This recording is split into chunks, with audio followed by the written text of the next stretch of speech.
Shalom, Israel, Shalom, Shalom. Brother Naquam, watchman for Israel, coming back at you with these precepts and another cold cut, giving, of course, our honor and our glory to Yahweh, Bahashima Mashiach, Wamalaki Bashai. Double honors to the elect elders of the house of David that's been in this truth for decades and decades, patiently waiting and laboring for the second coming of our Lord Yahweh Shai.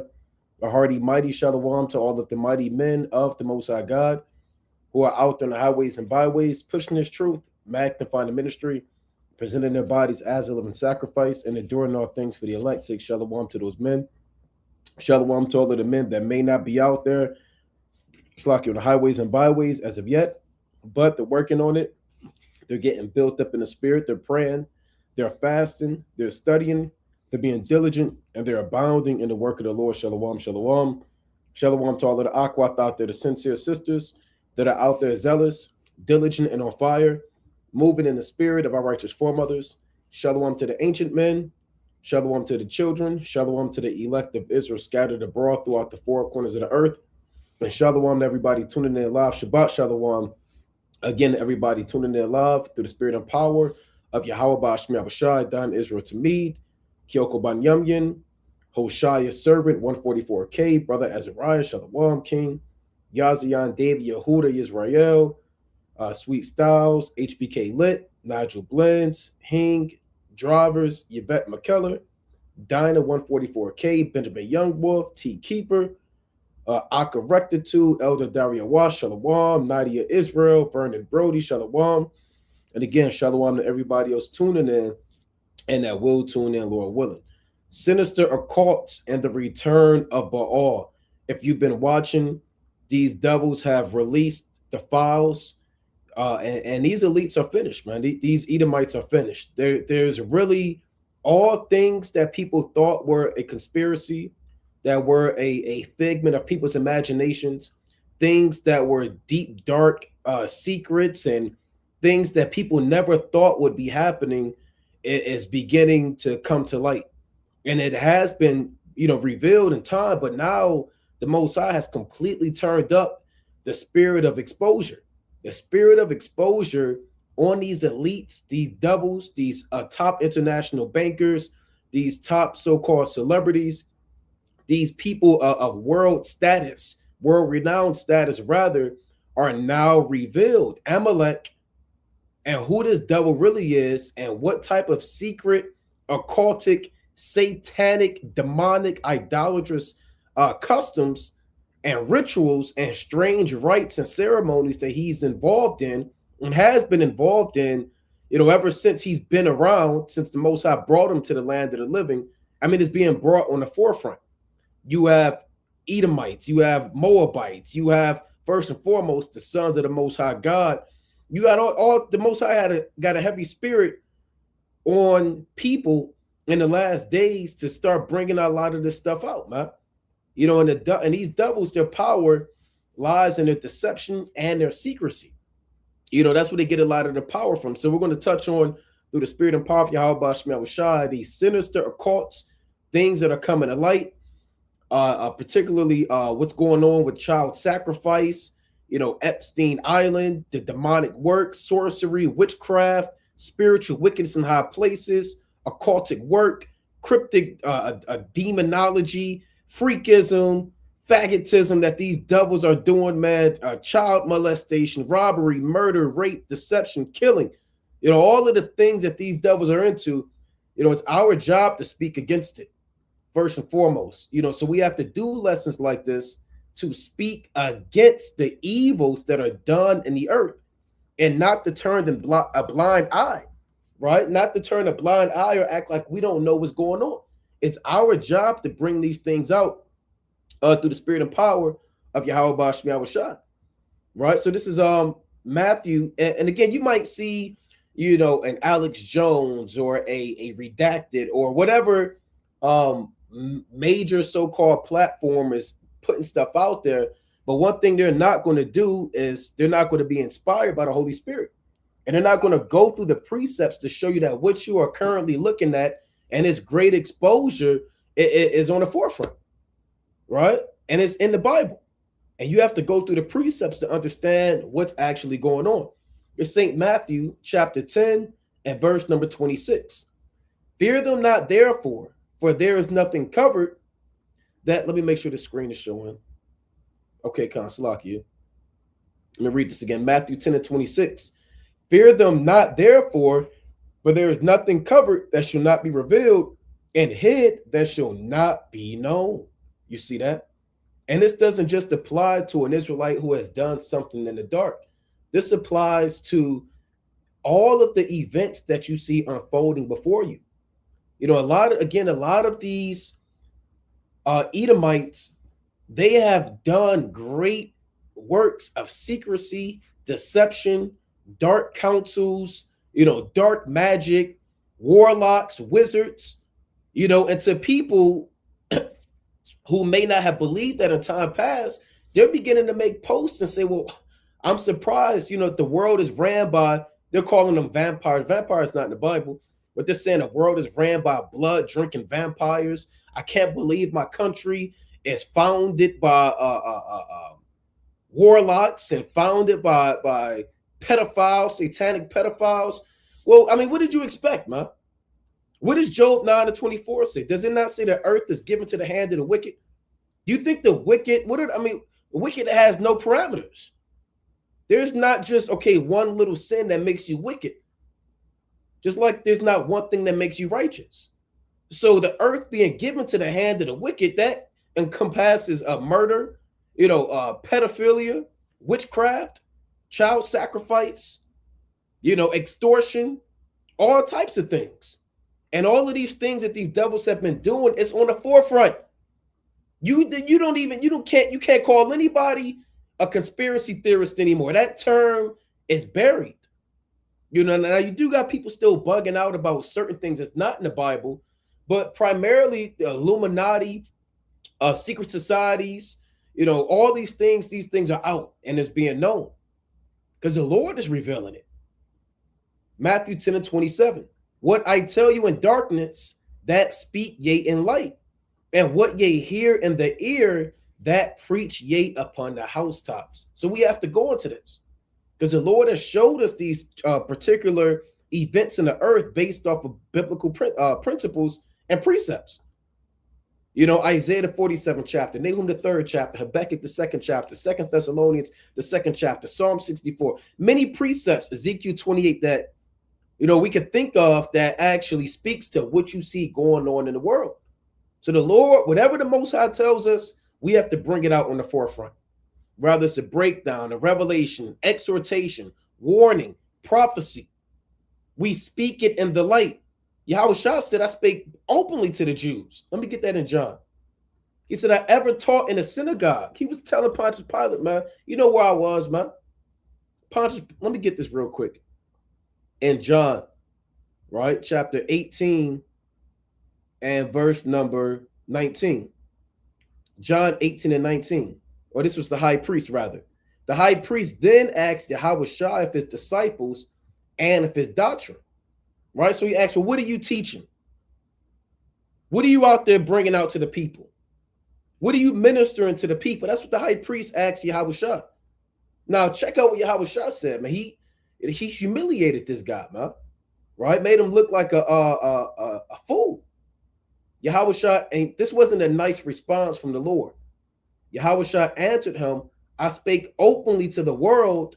I ever taught in the synagogue and in the temple, whither the Jews always resort, and in secret have I said nothing. So Yahushua cut him, man. He said, you heard what I said, man. That's pretty much what he said. They're asking him, what do you teach? Yahushua said, you know what it is. You know what I said, man. You was there. I was in the synagogue. You heard about me. You know who I am. It ain't a big secret that I told y'all that y'all wicked. It ain't a big secret that you got to repent, man. Don't you see the thousands of people following me? Don't you see the dead being raised? The deaf receiving their hearing again? The blind receiving their sight? Why are you asking me what's my doctrine? You know what it is. It ain't a secret. That's what Yahushua said.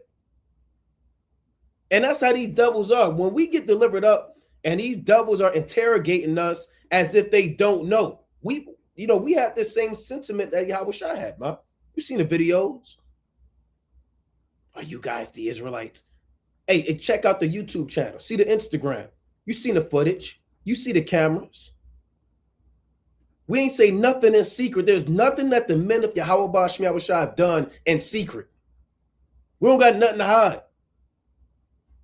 We don't do secret lessons and encrypted code, and we kind of only bring a few people around. No. Let me read on. John 18:21. Check out what Yahushua said. Why askest thou me? Asked and would heard me. What I've said unto them, behold, they know what I said. So he was cutting it to them.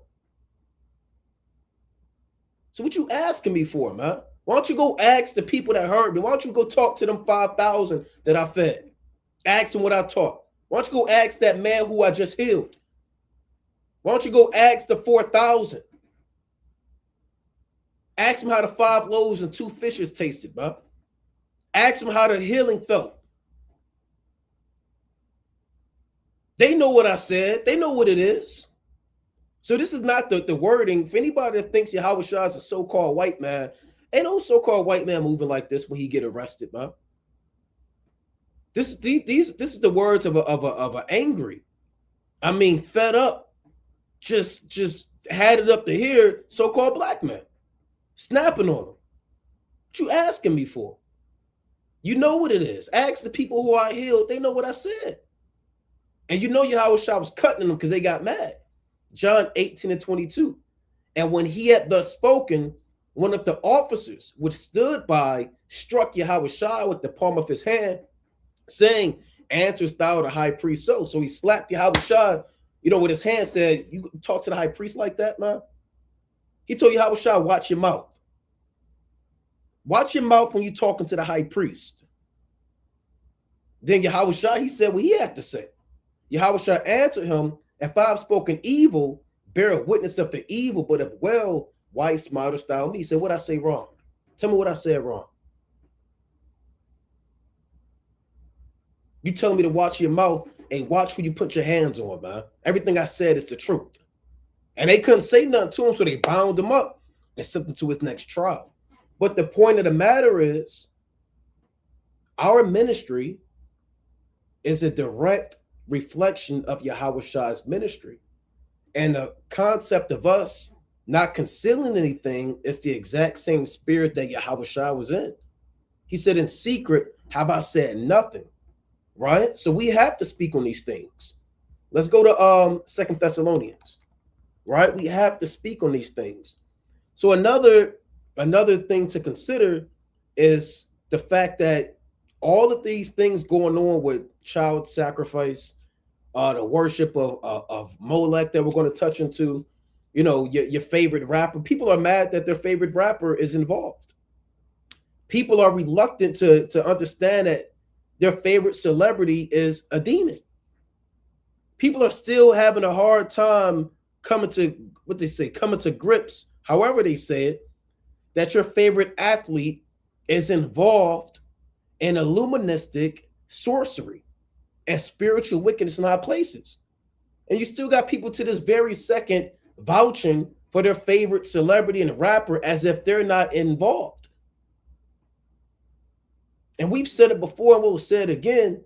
Yes, your favorite rapper, your favorite celebrity, your favorite actor, your favorite international banker, whoever you deem in high places, all of them are involved in some form of fashion of high-level sorcery, sacrifice, witchcraft, and occultic behavior on whether it's a minimum level or a maximum level, right? And it's Bible prophecy that these things have to be revealed. 2 Thessalonians chapter 2 and verse number 1. Now we beseech you, brethren, by the coming of our Lord Yahushua Hamashiach, and by our gathering together unto him, that ye be not soon shaken in mind or be troubled, neither by spirit, nor by word, nor by letter as from us, as that the day of Hamashiach is at hand. So Yahushua is on his return, right? He draws nigh to deliver us from these various captivities. Let's read on. Here are major signs that the Apostle Paul is going to give you to let you know that our deliverance is soon and that the day of Yahweh Shai is indeed at hand. Here's what Yahweh Baal Shemel Shai is about to tell you through the Apostle Paul. Verse 3, let no man deceive you by any means, for that day shall not come, except there come a falling away first, and that man of sin be revealed, the son of perdition. So, and this is what you see going on now. Many people thought that the Lord will return, hundreds of years ago, 50 years ago, maybe 200 years ago, based off of things that they have heard. The Lord is letting you know that there are two major events that you're going to see that are major signs that Yahweh Shai is about to return. Number one is the falling away. The falling away are the Israelites being cast away from their land, from their heritage, from their nationality. It's a spirit of apostasy, right? The great spirit of Israelites falling away from the temple and the sacrifice and the order that the Most High set up. That has to happen. There are a plethora of prophecies that speak to us being scattered abroad. That has to happen. Because when Yahweh Shai returns, remember, he's going to gather us from all these different lands. So you have to have us fall away first to fulfill the will of the Heavenly Father. Deuteronomy 4:27, Deuteronomy 28:25, Deuteronomy 28:64, Deuteronomy 32:26, and many more precepts speak about us being scattered abroad. So that has to happen first. The second event is what? And that man of sin be revealed, the son of perdition. So the man of sin being revealed is none other than Esau. He has been revealed as being an Edomite, but when you have an investigation on somebody, when they do investigations, detectives or private investigators, even Esau has alphabet groups, they actually do a very thorough case study and investigation, and it can last months. And the more they dig into you, the more they find out who you are, right? They do forensic testing. They get witnesses. They see your different identities. They see your different aliases. And, they begin to paint a bigger picture to know more about you. And the puzzle pieces start really coming together. So at one time, okay, Esau, it was revealed, right, by elders and men that's been before us. And those same men have been prophesying on who this man is. But as of late, the Most High has blown the door off the house of confusion, and everybody sees who these Edomites really are. It's beyond that the white man is an Edomite. It has went way beyond that. We're at the point now that there's nothing else really. There's nothing else that you need to know than what the Most High is showing you right now. There's nothing else secret about this devil. Everything's public. Who he is, his satanic works, his and these are things that's been known, but it's completely on the forefront, so nobody has any excuse. Everybody knows about it now. Your auntie knows about it. Your mother knows about it. That America and the Western powers, the beast, is ran by satanic priests, warlocks, sorcerers, blood drinkers, murderers, and human traffickers. It's not a secret. We can't say, well, that's a conspiracy theory anymore. It's out there. He's the man of sin. 2 Thessalonians chapter 2 and 4. So this is major prophecy. This is not just somebody leaked the Epstein files. Somebody, put a drone to see the island. This is beyond. This is biblical prophecy. It's from the Most High. He put this out there. Who opposeth and exalteth himself above all that is called God, or that is worshipped, so that he as God sitteth in the temple of God, showing himself that he is God. And this devil, man, he opposes the truth. He opposes righteousness. He thought that he would never get caught. A fugitive and a vagabond shalt thou be in the earth. See, and one thing about the Most High, he's not man. Man has cold cases. A cold case is when you try to find the murderer, you try to resolve a crime and you can never find it. Years go by, decades go by, it becomes what you call a cold case. And all of your information, you take it, you put it in some file in the basement, and maybe you'll revisit it in 30 years. But there are a lot of unsolved crimes, that hundreds and thousands of unsolved crimes where people got away with it. Man is faulty, and man can't put it always together. The Most High is perfect. He putting it together. You can't. This ain't no cold case with the Most High. You caught. It's over with. You're done. Ain't no cold cases in the third heaven. Ain't no file cabinet of unsolved crimes where the angels are still trying to figure out who did what. So this devil, he opposes the truth. He exalts himself. They think he'll never get caught. Right? And he shows himself that he's the Most High. Through artwork, religion, cameras, AI, digital system, control, tracking, education, medicine. 2 Thessalonians 2:5. Remember ye not that when I was yet with you, I told you these things. And now ye know what withholdeth, that he might be revealed in his time. He's revealed in his time. For the mystery of iniquity doth already work. Only he who now letteth will let, until he be taken out of the way. So the mystery of iniquity, and we touched on this before, it's the Roman Empire. They were already doing the same sorcery and witchcraft and wickedness that America is involved in. See, everything you see going on these islands and these Molech and Baal and child sacrifice, the Romans been doing that.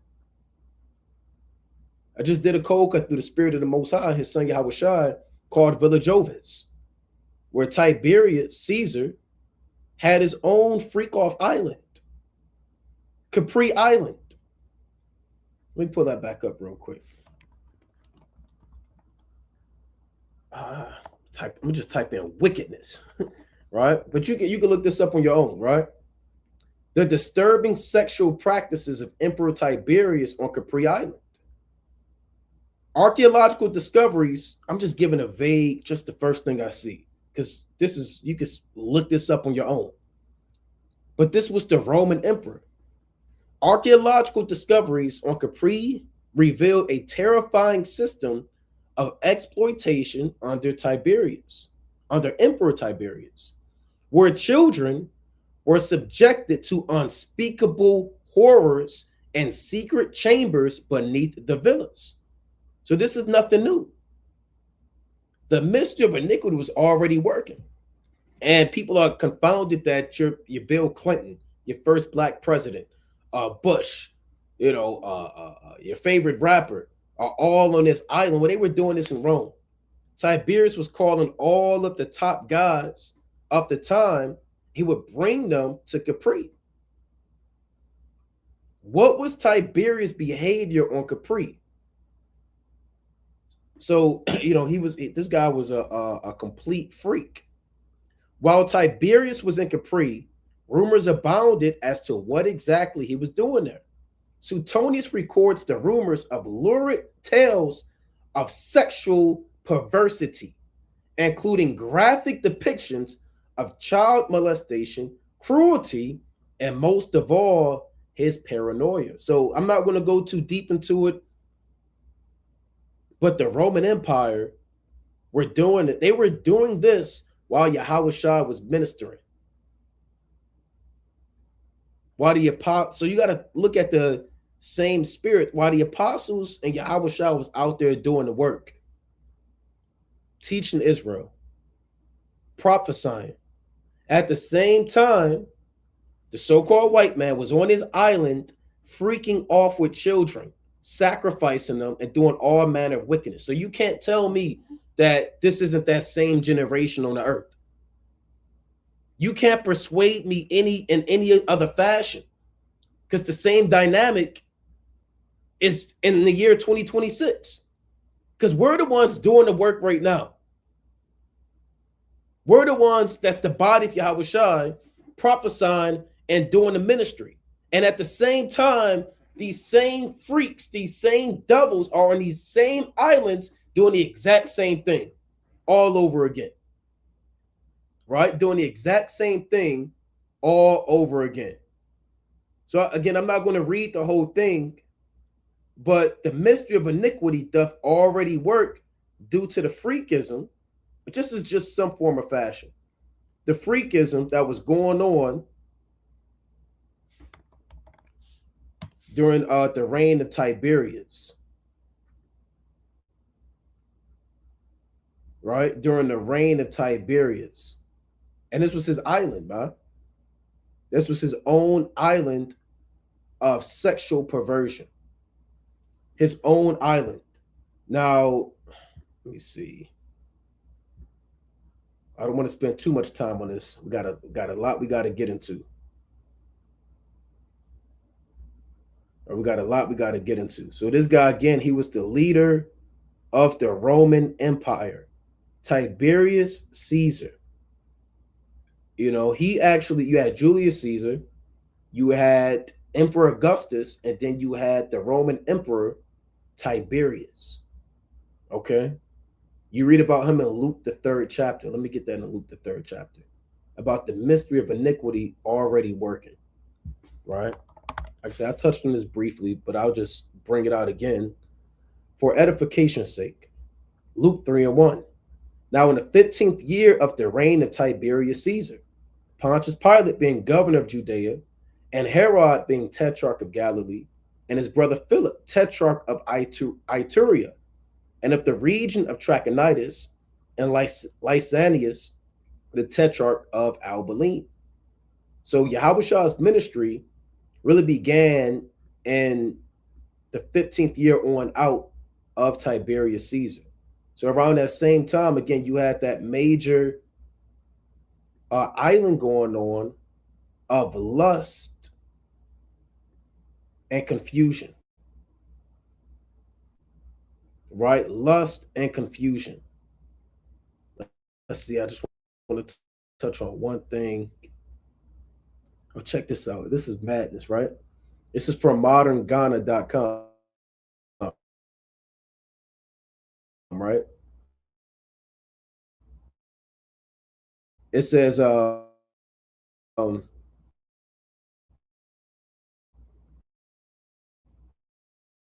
this guy gotta be Epstein back on the earth, man. I mean, he has to be. All right. It says Emperor Tiberius commissioned 12 villas he built on the Ivy's Empire, and licentious lifestyle. He had the boys and girls dress up like Pans, the god of the wild, and nymphs. Conspicuously, Villa Jovis, the lavish imperial palace sitting on top of the island's cliffs, became Rome's famous pleasure palace. It was the pleasure palace where little boys and girls were snatched up and brought there to freak off, right? To freak off out there in Rome. So let's go back to 2 Thessalonians, right? Let's go back to 2 Thessalonians, right? Bear with me. Chapter 2 and verse number 7 again. It reads, for the mystery of iniquity doth already work. Only he who now letteth will let until he be taken out of the way. So all of the sins of America and of these modern day Western Edomites, if you will, or all Esau, it was happening back then. And the Most High is allowing them to do that until he destroys them. 2 Thessalonians 2:8. And then shall that wicked be revealed, whom the Lord shall consume with the spirit of his mouth and shall destroy with the brightness of his coming. And he's being revealed by the prophets, by the Holy Spirit, by the apostles, the evangelists. That's the spirit of the Most High's mouth. And ultimately, he's going to destroy him when he returns. Even him whose coming is after the working of Satan with all power and signs and lying wonders, right? With all power, signs, and lying wonders. Let's go to Jeremiah chapter 49. Jeremiah 49. So these are exciting times, because all of the things that people thought wasn't true, they have to face reality. They have to face reality. And now people are conflicted, and they're put into straits, because now you have no excuse. See, you had, for lack of better terms, you had an excuse not to listen to us, because we're how do they say, we're nobodies.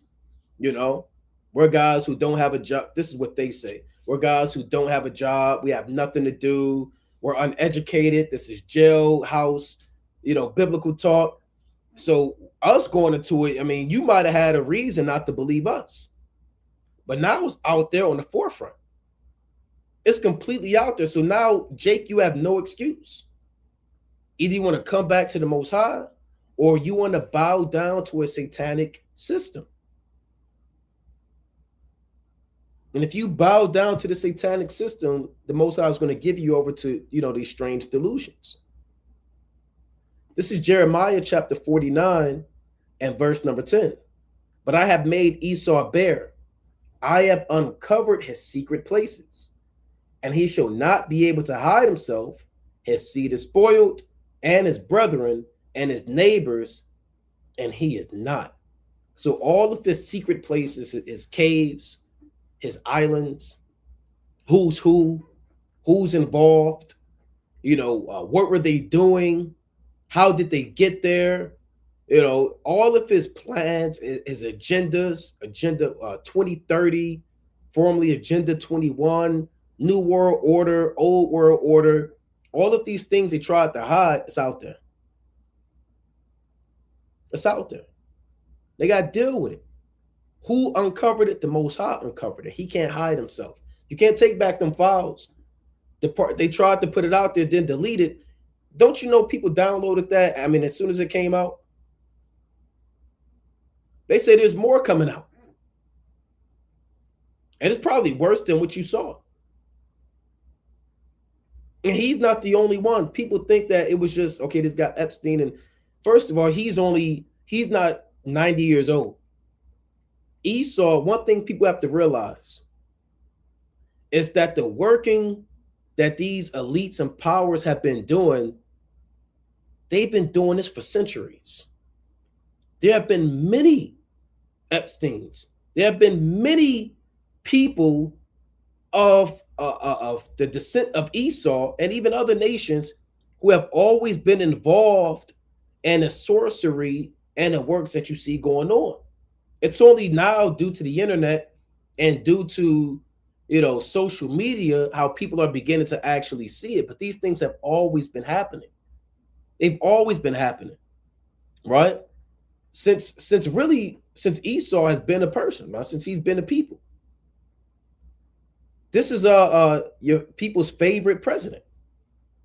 It's your favorite president. Remember, you had that entire political party, Blacks for Trump. Now, they came out and they asked Trump, what do you think about it? He said, we should talk about something else. He said, America, we should move on. So they have to go. How are you being... If I get accused of heinous things like this, and I know that I am innocent, I'm going to prove my innocency. I'm going to have my 2 or 3 witnesses. I'm going to have my evidence.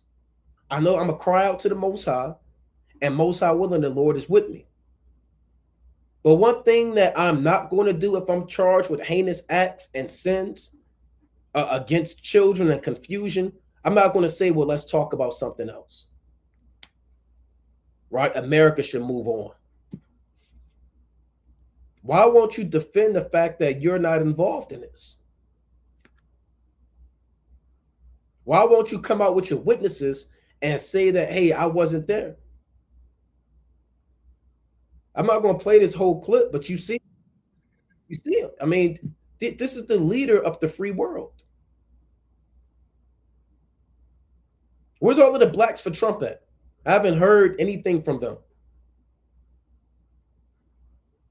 I haven't heard anything from the blacks for Trump.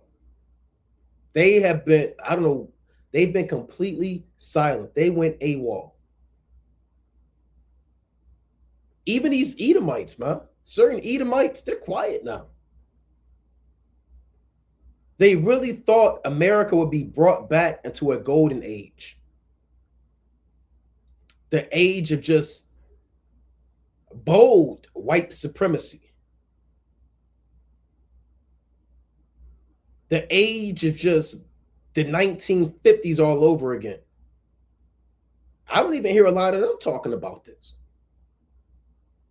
We're going to talk about it because we didn't compromise our integrity to ally ourselves to wickedness.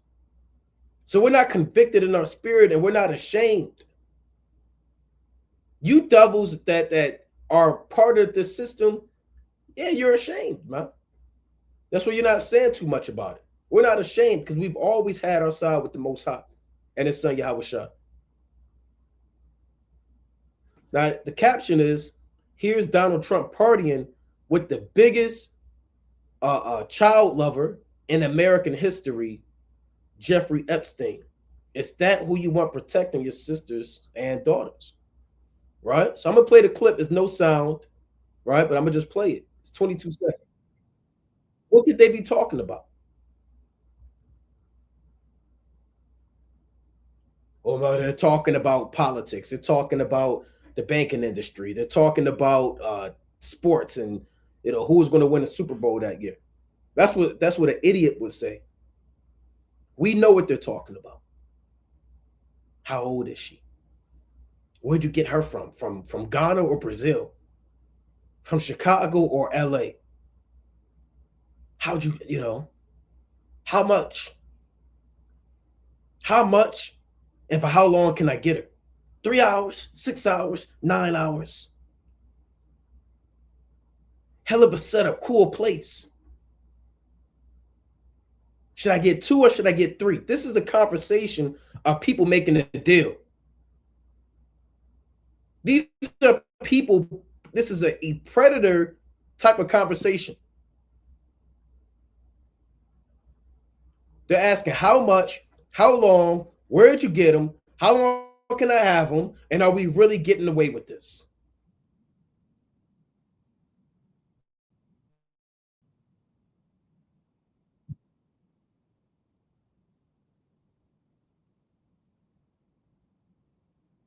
It's nothing but cocaine, little children, and we're going to dive that this thing gets very demonic. We're going to dive into the scriptures, further into the scriptures to show you exactly where this thing is coming from. And where did they get this spirit from?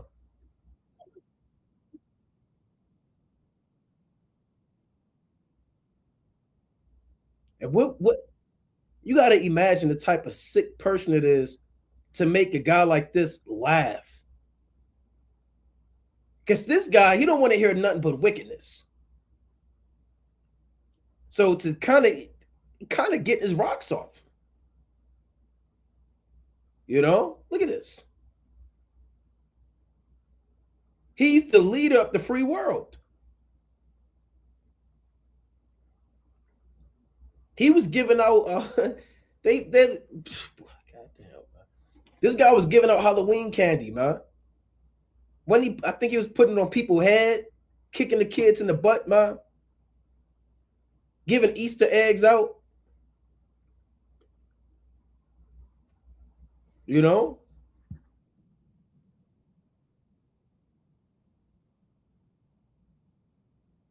So you see that, man. If you got a child molester laughing and freaking off, then that's a problem, right? That's a problem. You got child molesters laughing. Hey, look, man. One thing I'm gonna do around a guy like that, man, is I'm not gonna be around a guy like that. And if the Lord put me around a guy like that, man, if I was there, if you brothers was there, look, man, it all hell would break loose. Tables would be flying, chairs would be flying. It'll be a big deal. Hey, it would be a big deal. Let me get this precept. Right, let's get the classic, right? Ecclesiastes 3. It seems like we're bringing this precept out every week. Right? Ecclesiastes 3 and 15. That which has been is now, and that which is to be hath already been, and God requires that which is past.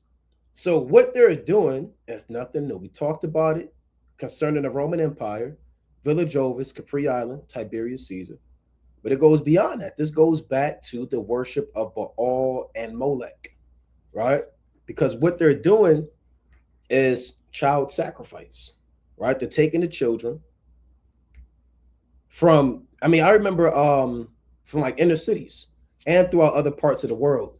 So what they'll do is they'll, speaking domestically first and foremost, is through the foster care system, child protective services, right? Local religious churches for youth, Boy Scouts, Girl Scouts, all of these systems. It's a system of networking. The Catholic Church, altar boys, these become major players and agents, if you will, of the child sex trafficking ring. And then on top of that, that's why you got to watch out, man.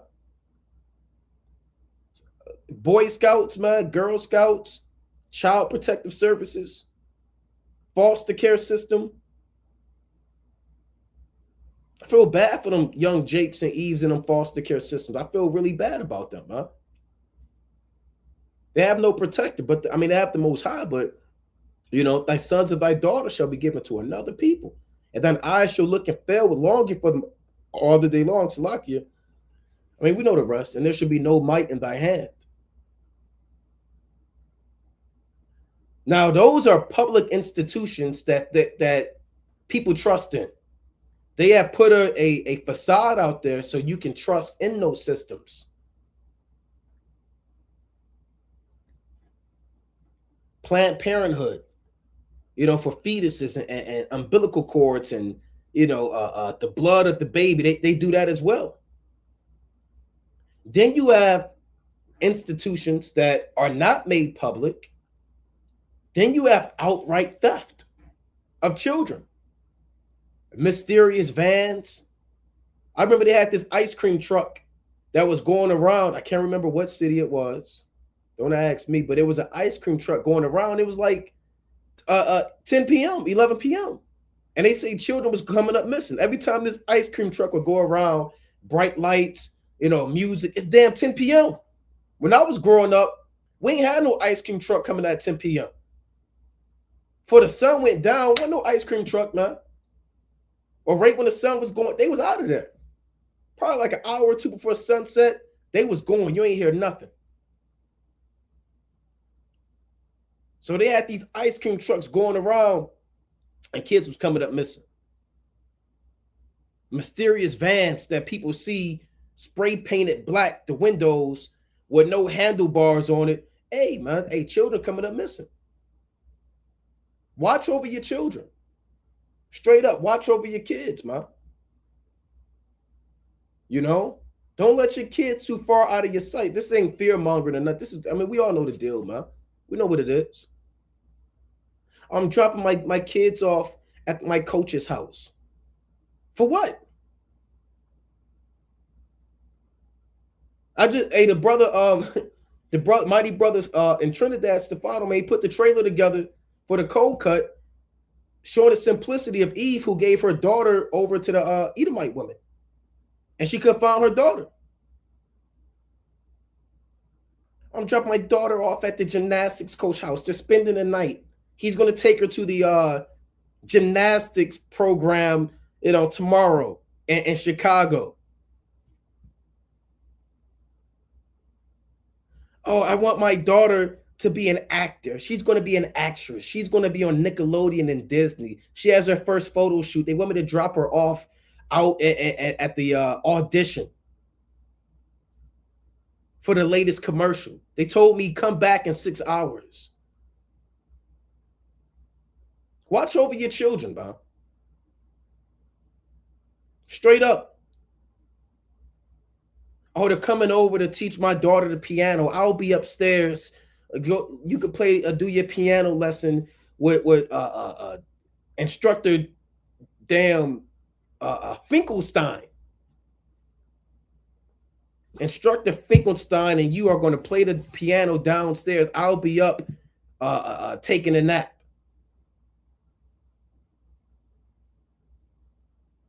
Let's go to Exodus 21. Let me get a precept.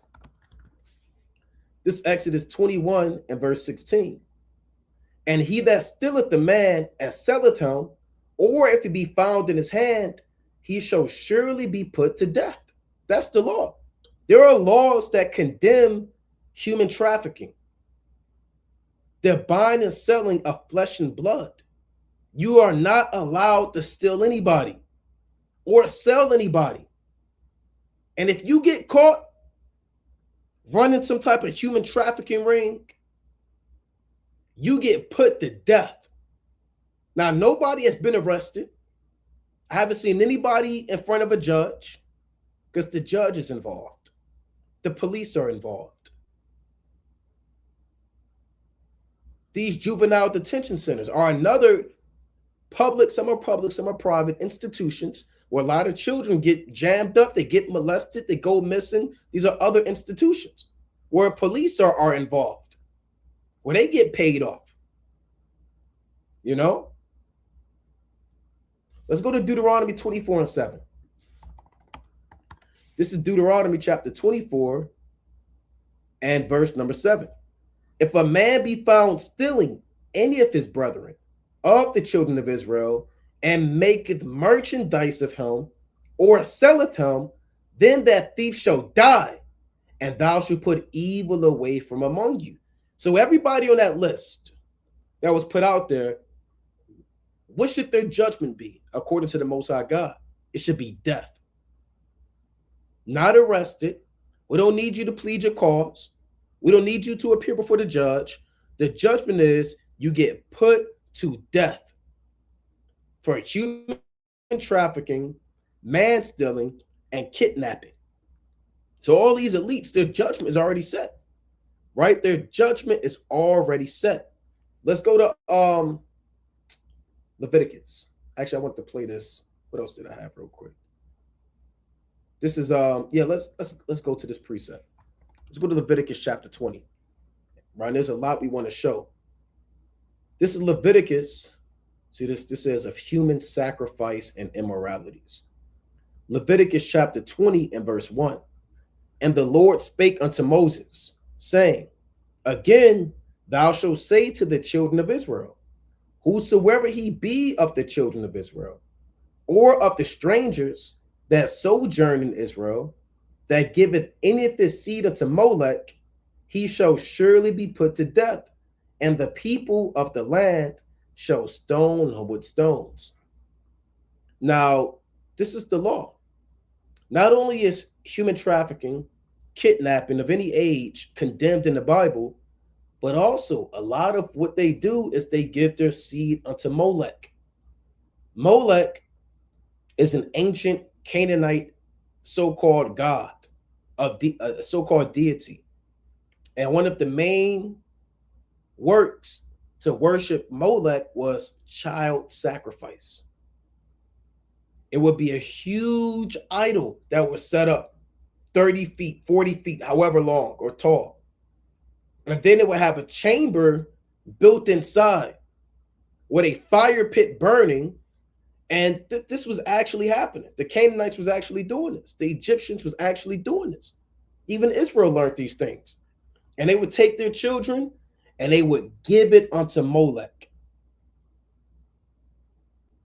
Here's a picture of what Molech may have looked like, right?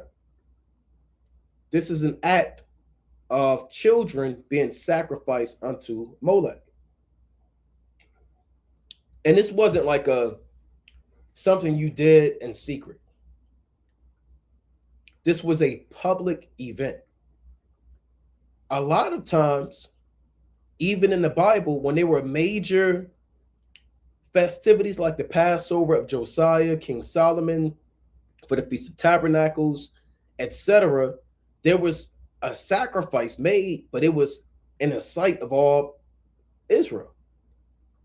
There was music played, trumpets blowing, dancing, revelry, drinking, and mirth. So when they do these sacrifices, all of those characteristics, for lack of better terms, happen at those sacrifices. Demonic music, they have musicians, they have singing men, they have singing women. All of the things we have on the right-hand side, they have it on the left-hand side. They have singing men, like I said. They have singing women. They have priests. Yes, every nation has priests. And one thing that people don't understand is they forget that the Edomites are an ancient idolatrous nation. You know, you're looking at the suits and ties, you're looking at his technology, you're forgetting that he's no different than a Canaanite. He's no different than a Moabite. They're all idolaters. And they all worship the same gods with different names. So Esau, his front is, okay, I have a president, I have a senator, I have a governor, but behind the scenes, he has a high priest like all them other ancient nations. He has sacrifices that he does like all those ancient nations. There is blood that's required like all those ancient nations. Even the high priest and his sons, they would eat up the sacrifices. Why do you think these nations are eating children? These Edomites, they have to eat of the sacrifices. They have to eat of the offerings.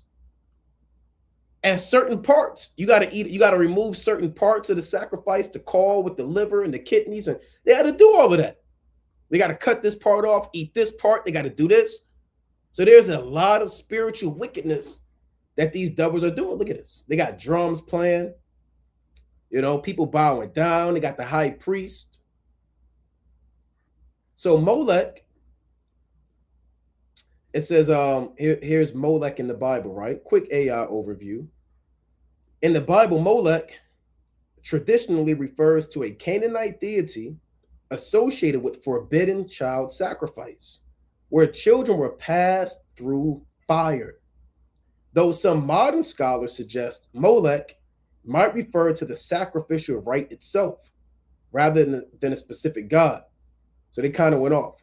So it's going into sacrifice of children. A bull-headed idol or figure to whom people, particularly during times of crisis, offered their children, often placed in outstretched hands over fire. So this is what they was into. And these nations that are involved now, they're into this. They are heavily involved. Let's go back to Leviticus 20. And we're going to show you that through more, more things that we have. We're just getting started. The judgment for worshipers of Molech is they get stoned. Leviticus 20 and verse 3. And I will set my face against that man and will cut him off from among his people, because he hath given of his seed unto Molech to defile my sanctuary and to profane my holy name. And if the people of the land do anywise hide their eyes from the man, when he giveth up his seed unto Molech, and kill him not, then I will set my face against that man and against his family, and will cut him off, and all that go a whoring after him to commit whoredom with Molech from among their people. So the Most High not playing around, man. Not only are you supposed to stone them with stones, you can't hide it. If word got out that brother Judah was giving a seed to Molech, you had to say something about it. You couldn't be like these modern day Edomites who all come together in secrecy and not reveal who's who. Kidnapping children from Brazil, Nigeria. You had Oprah that opened up all that damn school. Nobody's talking about that school that Oprah opened up in West Africa. Where was that? Nigeria, Ghana? And all them girls went missing. Nobody's speaking about these things, man. When these Edomites go into these different lands of Afghanistan, Iraq, and X, Y, Z, and those children go up missing, that stuff ain't on the news. All you are persuaded of is that there are weapons of mass destruction. There are some terrorist group, some dictator, and they have bombs, and there's a riot and we have to solve the matter. They're there for their children. They need sacrifices. Sacrifices cost money. That's even in the law. When we had to pay for particular sacrifices at times to get cattle, to get oxen, to get these things. You don't think these devils sacrifice them to their God? You don't think they have to do that, man? They spend money to get sacrifices that they may offer on lewd islands to the demons that they worship. Everything that you thought about America or that you may have perceived about this society is an illusion. From the job that you work in, to the corporations that you follow, to the banking institution where your money is at, it's all a facade. Everything about this life is a facade. The truth about this society, that it's a satanic system ran off of witchcraft, illusions, confusion, usury, extortion, idolatry, and lies. And we were sent here as a punishment for our sins. So this is the most corrupt kingdom that has ever existed. Right? Let's go to Wisdom of Solomon, chapter 12. Right? Let's go to Wisdom of Solomon, the 12th chapter, and we're going to go to verse number 3. Right? This is Wisdom of Solomon, chapter 12 and verse number 3. It reads, "For it was thy will to destroy by the hands of our fathers both those old inhabitants of thy holy land." So this is Solomon speaking about how Joshua, Caleb, and the rest of the Israelites were commissioned by God to colonize the land of Canaan, right? To destroy the Amorites and all them heathen. That was the will of the Most High. Verse 4, "Whom thou hatest for doing most odious works of witchcrafts and wicked sacrifices." So we were sent to destroy them partially because of their wickedness. Those Canaanites, they were into witchcraft and wicked sacrifices. Also those merciless murderers of children and devourers of man's flesh and the feast of blood. You think that this precept doesn't apply to 2026? Yes, it applies. What do you think is going on these islands? These satanic temples where the children go missing and they're offered. It's in the Bible. Open up the scriptures and you'll begin to realize that this modern day system, they're following the same gods that the Canaanites worship, the same Egyptian gods. This is not and then this demon Trump came out and said, well, now I want to unite all the people under God. I mean, this is the most hypocritical, filthy, nasty society ever created. They were murdering children back then, eating them. And they had feasts of blood, different types of blood. Okay, that's blood from a bullock. Okay, that's blood from this child. Okay, that's blood from this adult. Okay, that's blood from this woman. And they would divvy out the blood to different people, and they would drink the blood. actual feast of blood. Verse 6, with their priests out of the midst of their idolatrous crew, and the parents that killed with their own hands, souls destitute of help. So they have priests, right? All them guys on Epstein Island, you have to have a set person who knows how to do that sacrifice. Let's say your favorite celebrity, they say Chris Tucker was there. You think he's going to do the sacrifice? No. You have to be chosen to do the sacrifices. You have to have knowledge, what to cut, how to offer the sacrifice. You have to have a particular vestment that you have to wear. You know, you have to know the songs. You have to know that the entire ceremony. So there are actual priests on those islands that are responsible for running the show, because they were doing it back then. Right? Let's go to and every nation had priests and wise men. The Philistines, the Romans, they had agors. The Greeks, they had wise men. You had the Egyptians, they had magi and sorcerers. The Babylonians had magicians and soothsayers. Every kingdom, they've always been tapped in on the left-hand side. Again, people forget that Esau, he's just like every other heathen, right? Esau is very spiritual on the left-hand side. Not on the right-hand side, but he's spiritual on the left-hand side.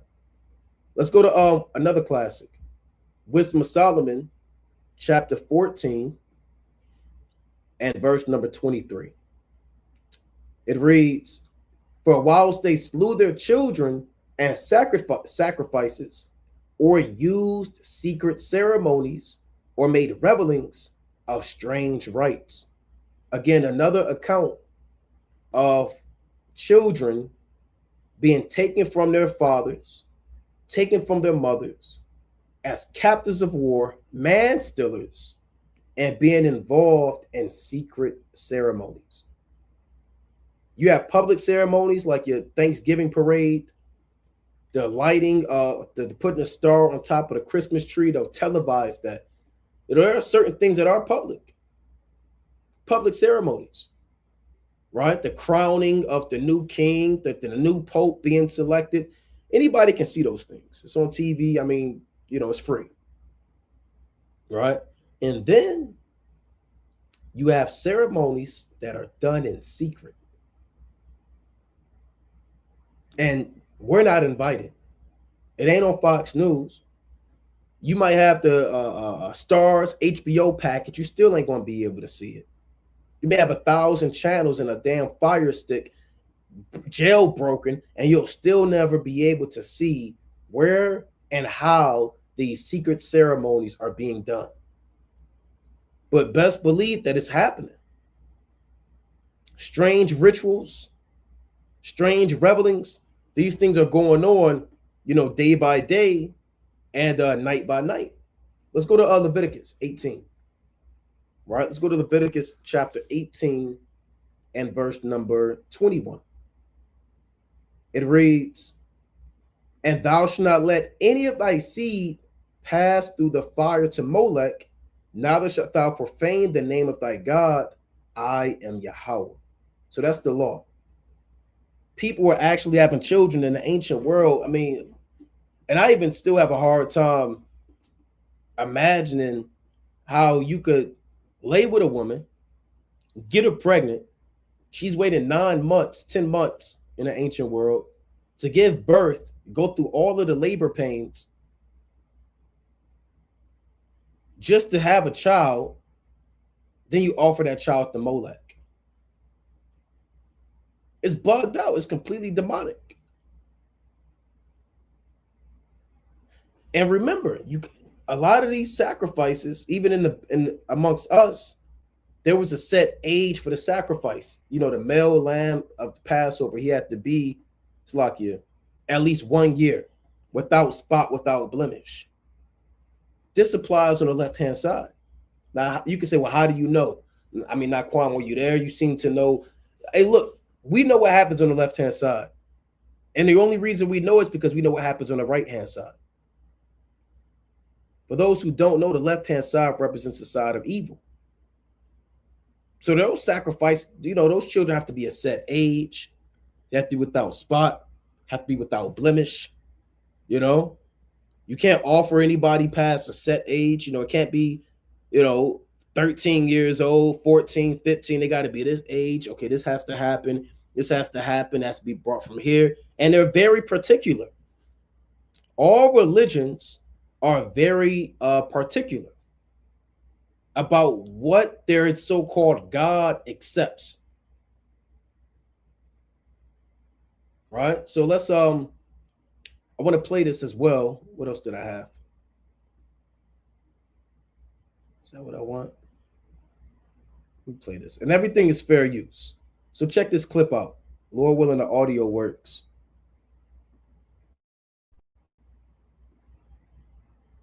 All right, so bear with me. Oh, boy. All right. So let me play this through the spirit and power of Yahweh. Now, this is a quick clip about more that's actually going on, right? More that's actually going on through the spirit and power of Yahweh. All right, now it's kind of buffering a little bit. So Salakia, I think it's lagging a little bit, but I'm going to play this. And this is from these damn whistleblowers, man. Right? And this is circulating. So check this out. Bank account was called Baal, the ancient Canaanite. So quick preface, this is fair use, like somebody said. He's going into the different works of so-called Epstein. And word they had on file that he had a bank account named Baal. He had a bank account actually named Baal. Now they're saying that's not true. We fact checked that. We don't care about the fact checkers, right? We saw it before they deleted it. Now they're trying to fact check it, and it's already out there. So check this out. I'm going to just play it straight through. Jeffrey Epstein's bank account was called Baal, the ancient Canaanite deity, which people would sacrifice their children to. A victim's diary shows that she was impregnated multiple times and forced to give birth for Ghislaine and Epstein. Israel is mentioned twice as much as Donald Trump in the new documents. Here he is discussing. Hold on, I know I said I would play it straight through. Why is Israel, the state of Israel, Amalek, why are they mentioned so much? I thought they were the people of the Lord. I thought they were the chosen people of God. I thought they were the saints on the earth. But why are they mentioned so much in these files?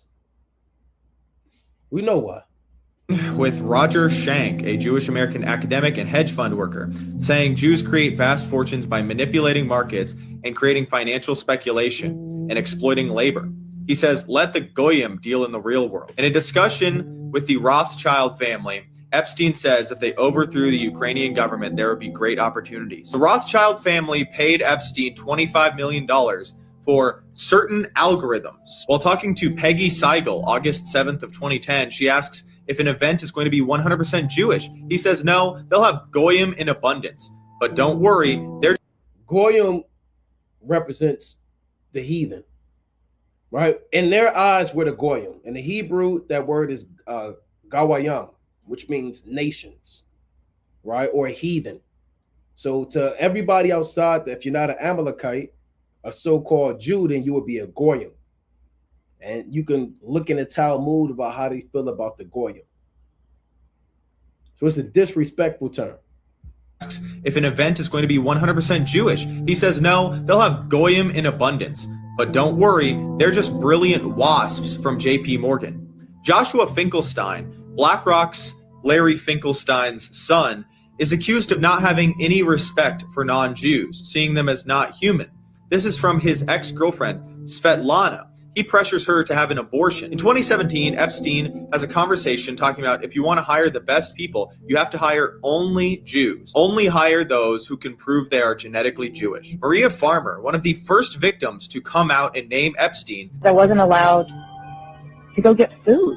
And when I called Ghislaine and asked why I couldn't eat there, she said, it's a Jewish country club. You're not Jewish. They're not going to serve you. They, honest to God, think their DNA is better than everybody else. Said that. So he pretty much just came out and told you how Amalek feels about you, right? And that, again, the first part of the clip was the most important part. Epstein's bank account was called Baal. This demon had a bank account named Baal, the ancient Canaanite deity. Why would you have a bank account named Baal? What righteous, even people of the world don't even know about that name. You have to have knowledge of these forces on the left-hand side to even have an account named Baal, where they were sacrificed children to, right? So it all goes hand in hand. Now let me play the next clip. Right, it all goes hand in hand. This is here's another one. Let me play this through the spirit and power of Yahweh Shemi Shah. Now, this guy's a former CIA whistleblower. So check this out. I'm gonna play this. He's showing you how global trafficking network really operates. All right, this is all fair use. Kidnapped, and in some, these children are not just kidnapped and in some cases bred by families as a cash crop. We have people in the United States of America that breed children in order to sell them. And when they are sold, they come without birth certificates, which means it's easier to kill them and have no one ask where they are. We're also importing children by the plane load. Again, children who have no documentation. It's not just child slavery or child sex abuse. It's also child torture. Yeah, like when you had that earthquake in Haiti, they grabbed up all them children. Whenever there's a, remember in Jamaica when they had that hurricane, they sent over Amalekite doctors and nurses. They sent an entire league of Amalekites when a Jamaican hurricane just happened not too long ago. Yeah, people wonder where the hell did all these Amalekites come from? And then children always go up missing.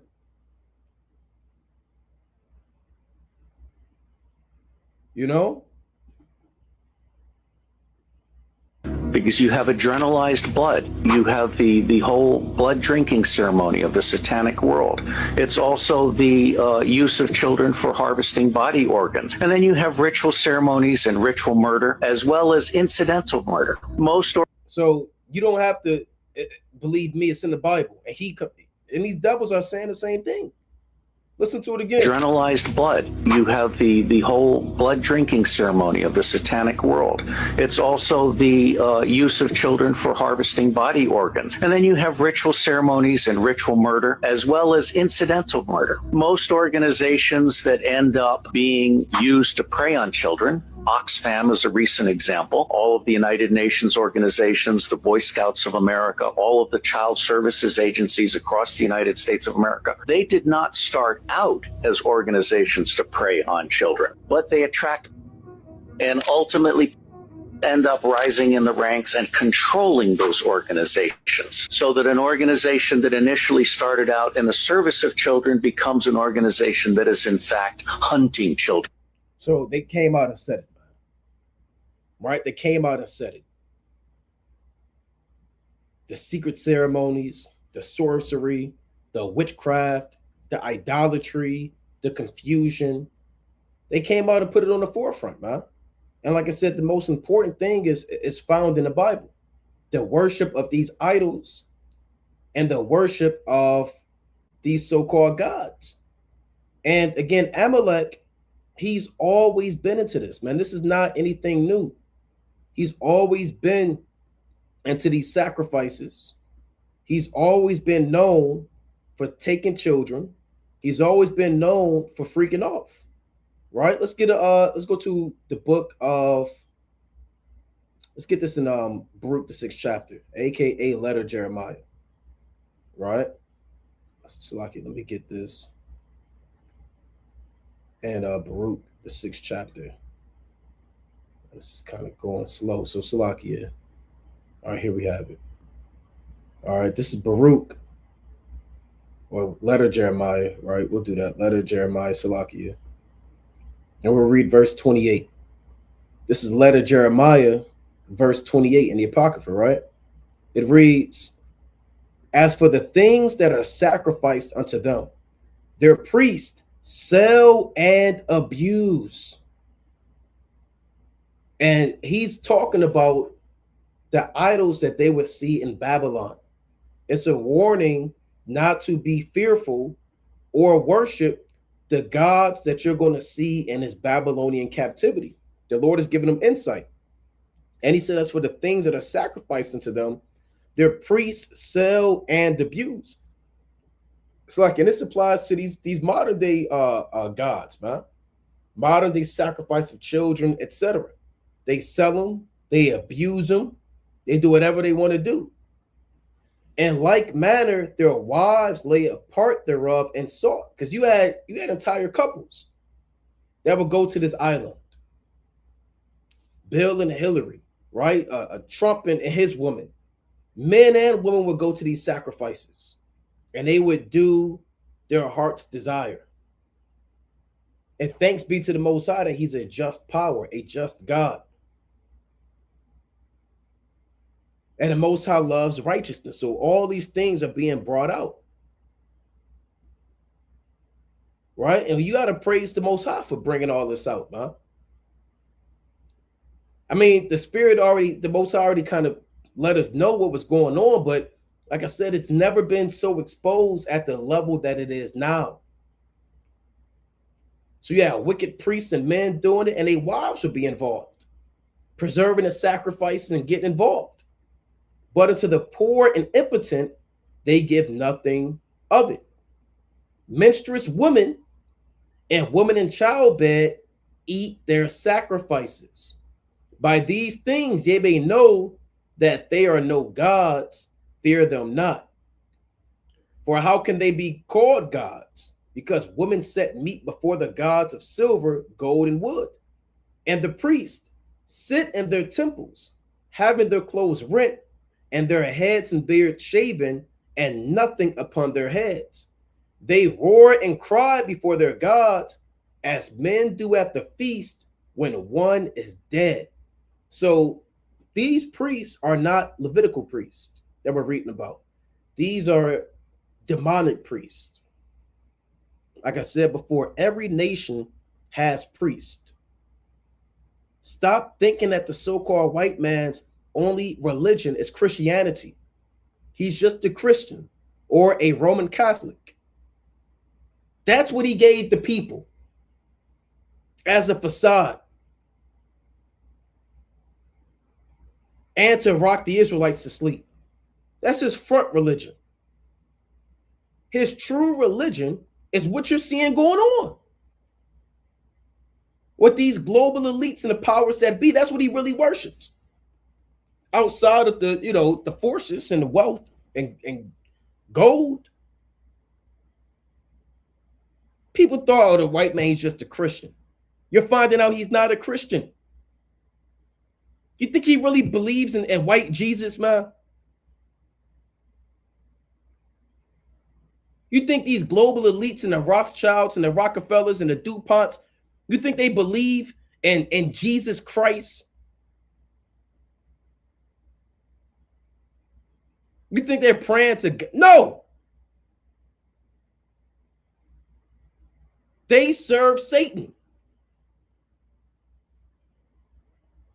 So they roar and they cry before these gods, man, that they worship, as men do at the feast when one is dead. So when they have these sacrifices and people are dead, they roar and they cry. Women eat of the sacrifices. Men are there. And this may be eerie to somebody. Brothers that may be new, sisters, you might be new. Wow, what's going on? This is dark. I thought I was going to just, tune in and hear about growing your beard out and, Purim. No, I mean, the scriptures cover everything. The scriptures speak against heavily against the wickedness of these nations, man. For the purpose that we don't follow it. Not for no reason. It's the purpose that the Israelites do not follow their customs. That we don't follow we don't follow their idolatrous ways. Because you did have Israelites that were giving their children to Molech. Right? You did have Israelites that followed these customs. Let me get that in Isaiah. The valley of Hinnom, having their children pass through the fire. We did have that, man. Right? Unfortunately. But what the Most High wants us to understand, pursuant to Leviticus 18:3 on down, the Most High said, after the doings of the land of Egypt, and after the doings of the land of Canaan, shall ye not do. Right? That's the point of the matter. The Most High does not want us to do after the language of these other nations. It's like it now Satan is working. Now you start going into it, and now he's working. Right? So Salakia for that. I'm gonna have to let me pull this up until Most High willing this clears up, but I can't move anything. Let's go to Isaiah. Right? We're gonna go to Isaiah, the 57th chapter. I'm going to read verse number 4. Right? This is Isaiah chapter 57. Let's see this again.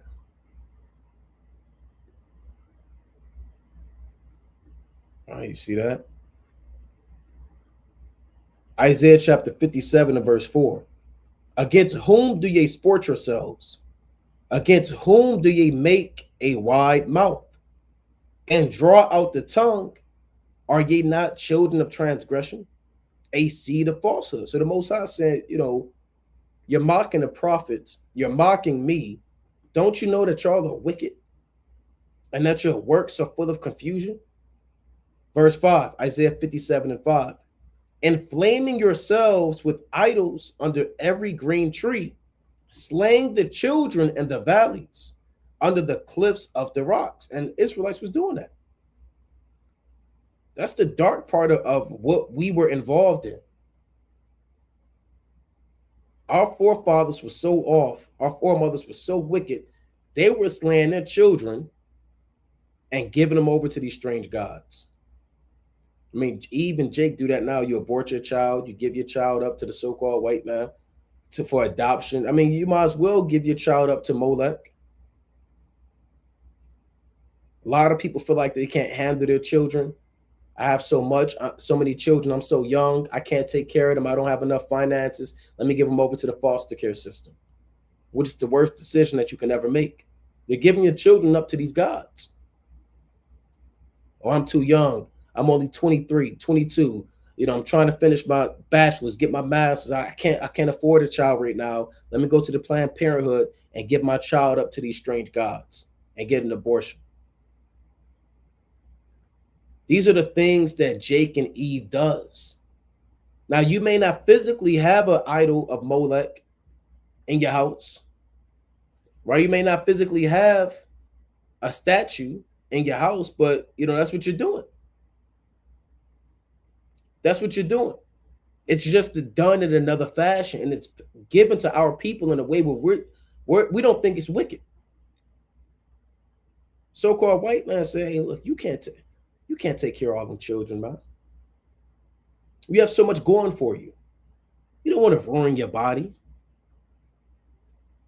You can't afford that child. Nobody's going to support you.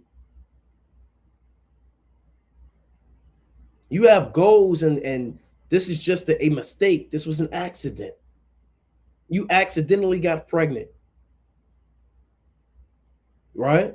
Just give your child up to adoption. When you sign them paperwork, man, them devils, man, they're holding back that smile. They're holding it back as you sign your child's life away to the system. They are grinning from ear to ear. They damn near getting off on it.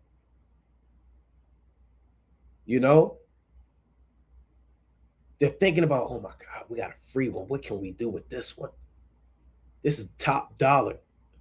As soon as you give your child up and leave, they running a blood type. You know, who could use a new heart? Who could, what elite could use a new kidney? Okay, is this good for sacrifice? Does this meet the age of the sacrifice? And they start looking at that. And you walk out as a complete demon who gave your child up to the wicked. You know, you gave your child completely up, and this thing is completely froze. Right? It's always something. Right? But Lord willing, man, Yahweh Shemel Shah allows this thing to continue. Right? And this has never happened. The whole system just freeze. Usually I'll freeze.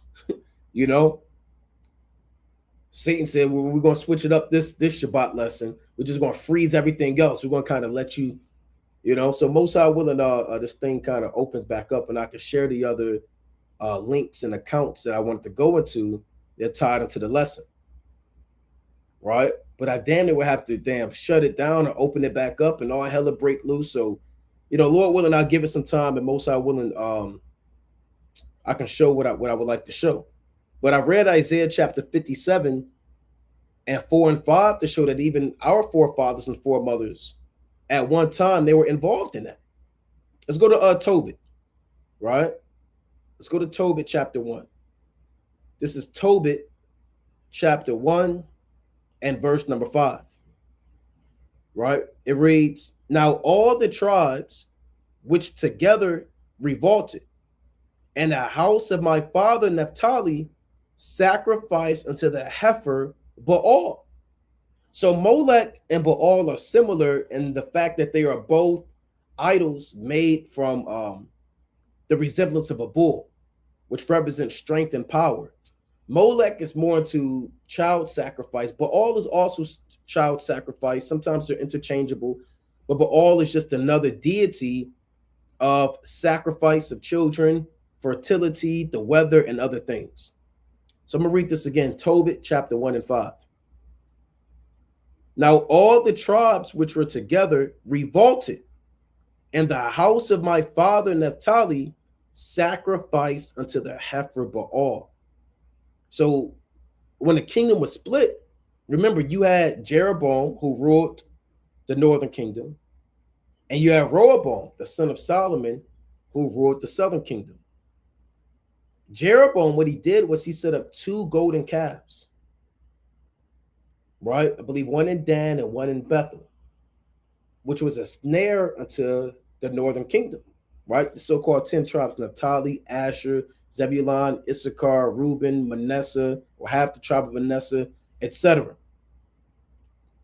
Tobit was one of the men of the northern kingdom who still bowed to Yahweh Bashmiel Shah. A lot of those other tribes, what they did was they bowed down, the northern kingdom primarily, to those golden calves, right? Those 2 golden calves that were set up. Let's go to 1 Kings chapter 12. Like I said, I've never seen this kind of just freeze up like this. All right, you want to go back to the precepts, back into it, and the whole thing kind of just shut down.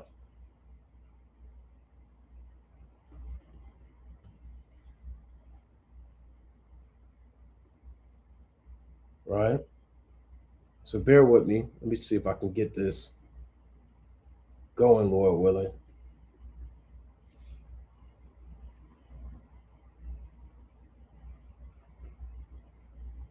All right, bear with me.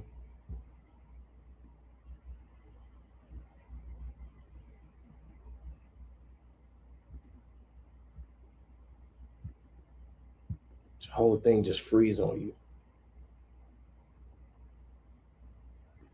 All right.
All right, Lord willing, you can hear me, right? Lord willing, you can at least hear me and see me. All right, so let me see if I can get this back up through the spirit and power of Yahweh Bashmi All right, see the sower soweth the word, and these are they by the wayside where the word is sown. But when they have heard, Satan cometh immediately, right, and taketh away the word that was sown in their heart, right? So Lord willing, this should be working. I see it kind of buffering a little bit, right? But I want to go back to Tobit. But like I said, I've never seen that before, right? You brothers that's been tuning in, you sisters, I mean, you done seen the whole live just freeze up, but never the whole screen freeze up, and I'm still able to talk. Usually it's the other way around. But I wanted to bring this up. I want to go back to Tobit 1, and I'm going to read 5 and 6, right? But all praise to Yahweh Bashmi Shah, the word is going out again. Tobit chapter 1 and 5. Now all the tribes which together revolted in the house of my father Naphtali sacrificed unto the heifer Baal. But I alone went often to Jerusalem at the feast, as it was ordained unto all the people of Israel by an everlasting decree, having the first fruits and tenths of increase, with that which was first shorn, and them gave I at the altar to the priest, the children of Aaron. So again, Tobit was part of that remnant that was still serving the Most High. You had the other tribes that was bowing down to this heifer Baal. Right? Let's go into 1 Kings 12 to show where that came from. Right? The concept of Baal and these heathen gods. 1 Kings chapter 12 and verse number 20. We'll start at 26. 1 Kings 12 and 26. And Jeroboam said in his heart, now shall the kingdom return to the house of David. So he didn't want the northern tribes to link back up with the house of David, with the tribe of Judah. Right? So here was his plan. If this people go up to do sacrifice in the house of the Lord at Jerusalem, then shall the heart of this people turn again unto their Lord, even unto Rehoboam, king of Judah. And they shall kill me and go again to Rehoboam, king of Judah. Whereupon the king took counsel and made 2 calves of gold and said unto them, it is too much for you to go up to Jerusalem. Behold thy gods, O Israel, which brought thee up out of the land of Egypt. So this demon, he was competing with the Most High and said, I don't want all of the tribes to go back to Jerusalem to keep the feast day, a feast of unleavened bread, feast of weeks, Feast of Tabernacles. I got an idea. Instead of going to Jerusalem, y'all can stay here and bow down to these 2 golden calves that I set up. This is one of the most wicked things any king has ever done. 1 Kings 12 and 29. And he said, the one in Bethel and the other put he in Dan. And this thing became a sin. For the people went to worship before the one, even unto Dan.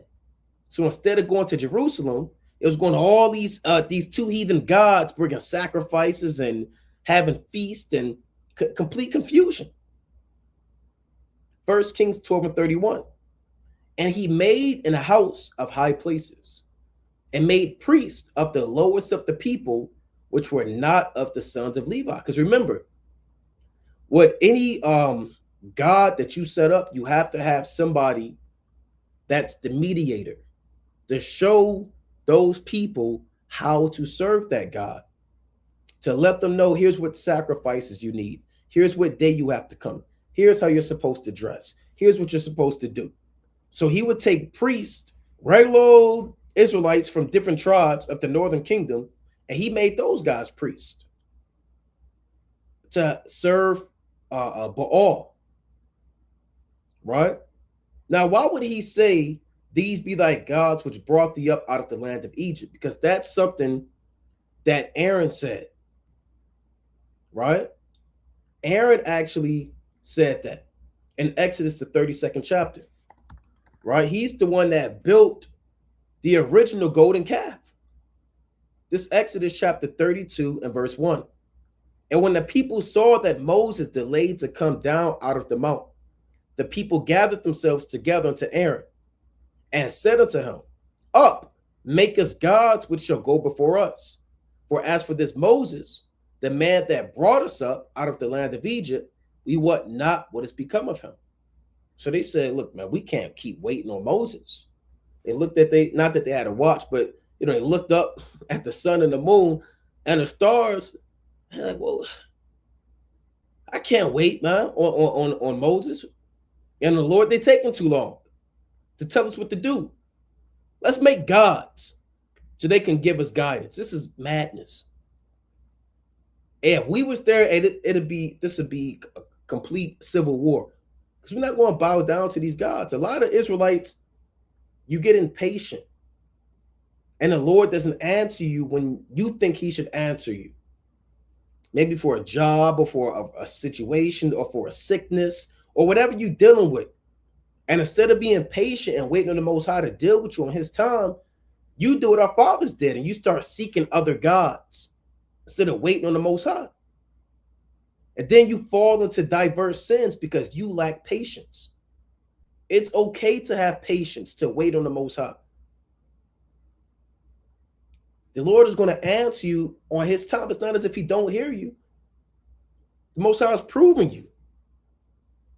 So our fathers didn't understand that, and they got impatient. Oh, the Lord taking too long. Who the hell are you to say that Moses is taking too long? He's up there getting laws and commandments. You bet you got nothing else to do but wait. So our people are wicked, man. This is madness. You act like Moses up there doing his own thing. He's up there for 40 days and 40 nights to come down to get you in order. But no, we're impatient. Aaron, make us gods. Verse 2. And Aaron should have told them no. Hell no.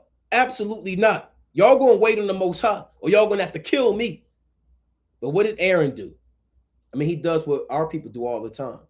They get enticed by the multitude. Last time I checked, this is thou shalt not follow a multitude to do evil. And Aaron said unto them, break off the golden earrings which are in the ears of your wives, of your sons, and of your daughters, and bring them unto me. So Aaron's going off. You brothers and sisters, you can't let peer pressure get you to go off. The Most High said in Proverbs 1:10, my son, if sinners entice thee, consent thou not. Okay. Verse 3.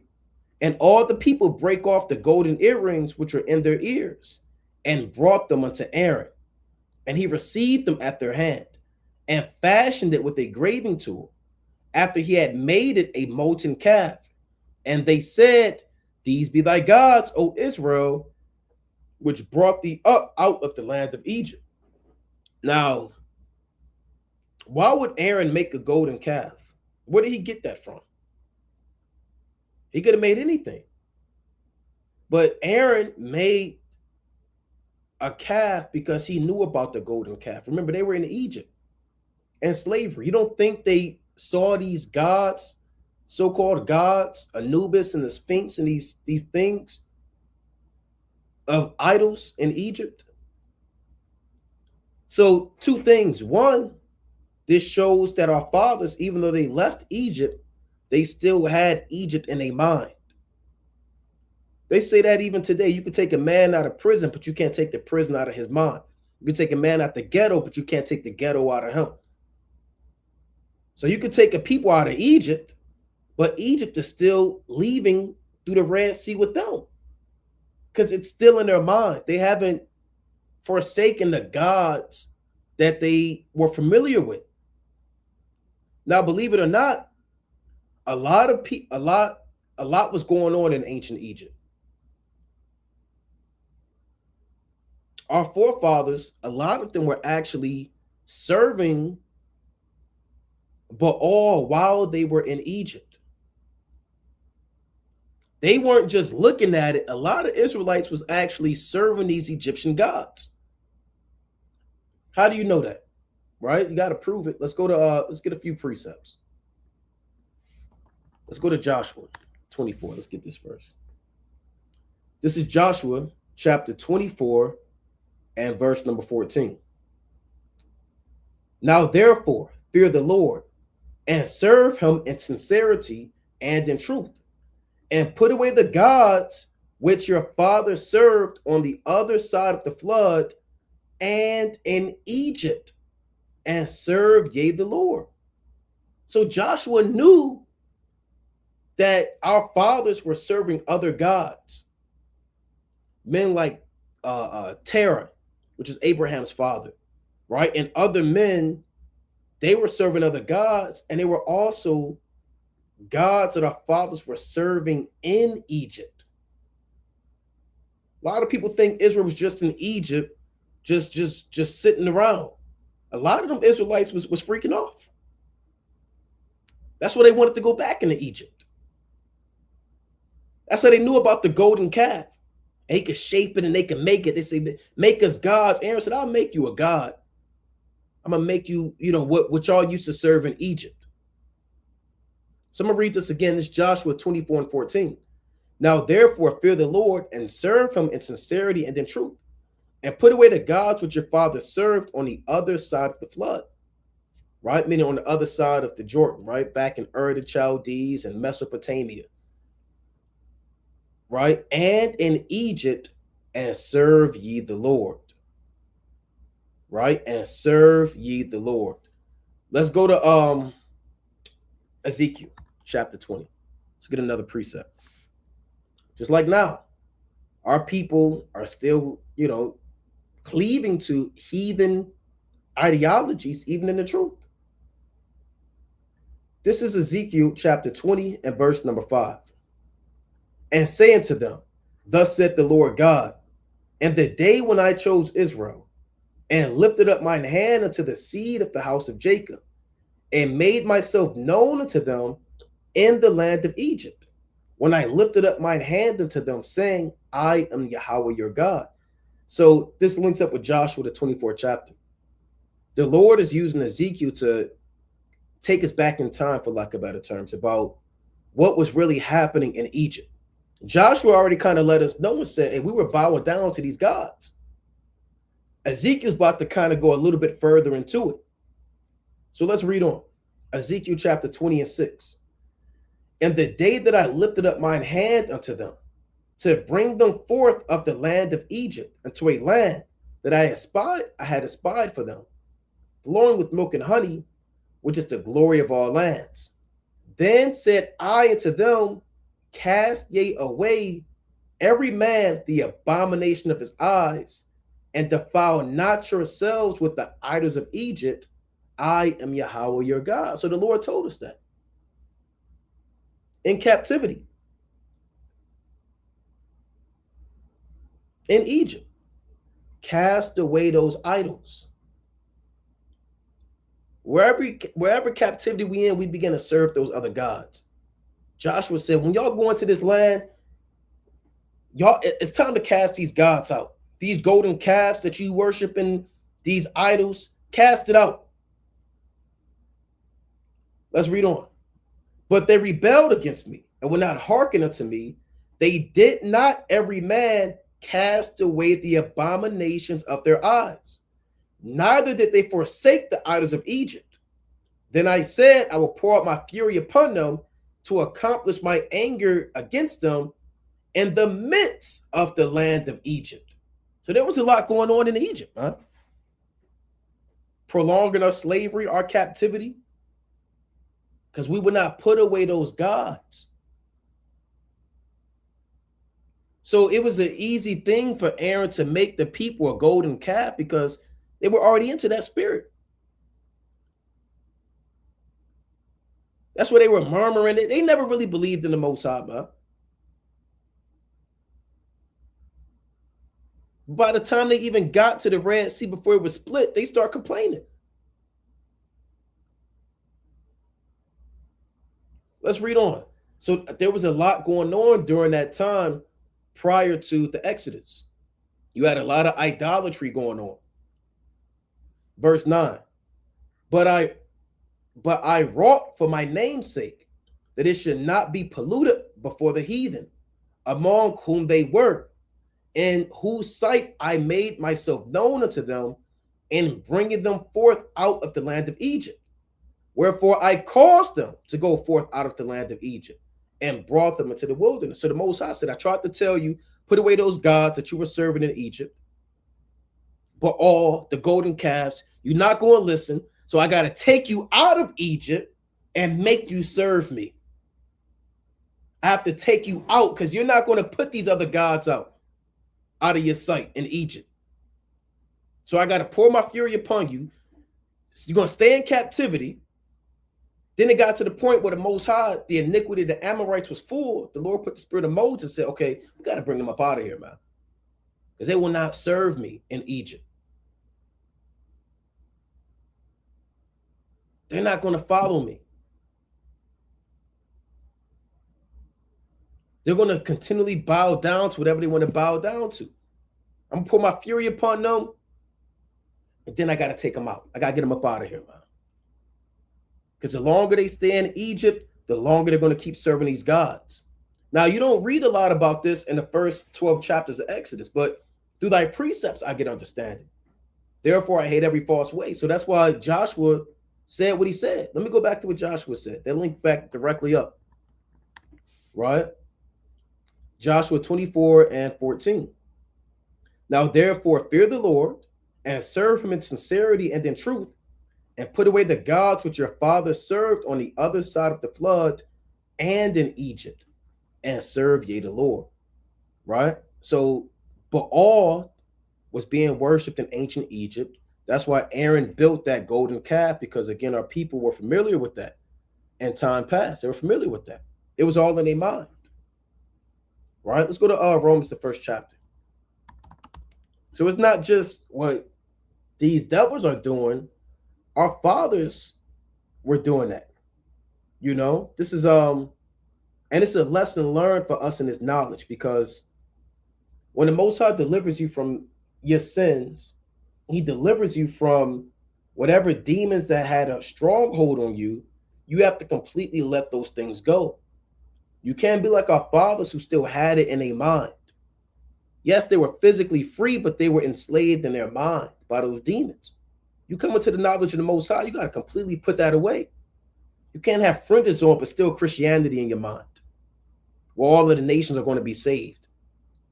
You're no different than our fathers who left Egypt, but still had the idols in their heart. You can't come into this truth and still think you can smoke weed. Still think, you can commit whoredom. You're no different than our fathers who served those gods in Egypt and brought them out with them. This is Romans chapter 1 and verse number 22. I'm going to start at 21. Because that when they knew God, they glorified him not as the Most High. Neither were thankful, but became vain in their imaginations, and their foolish heart was darkened.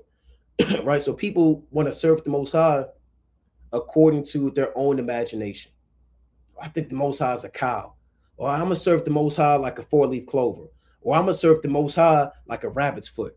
Or I'm going to serve the Most High like a bullock.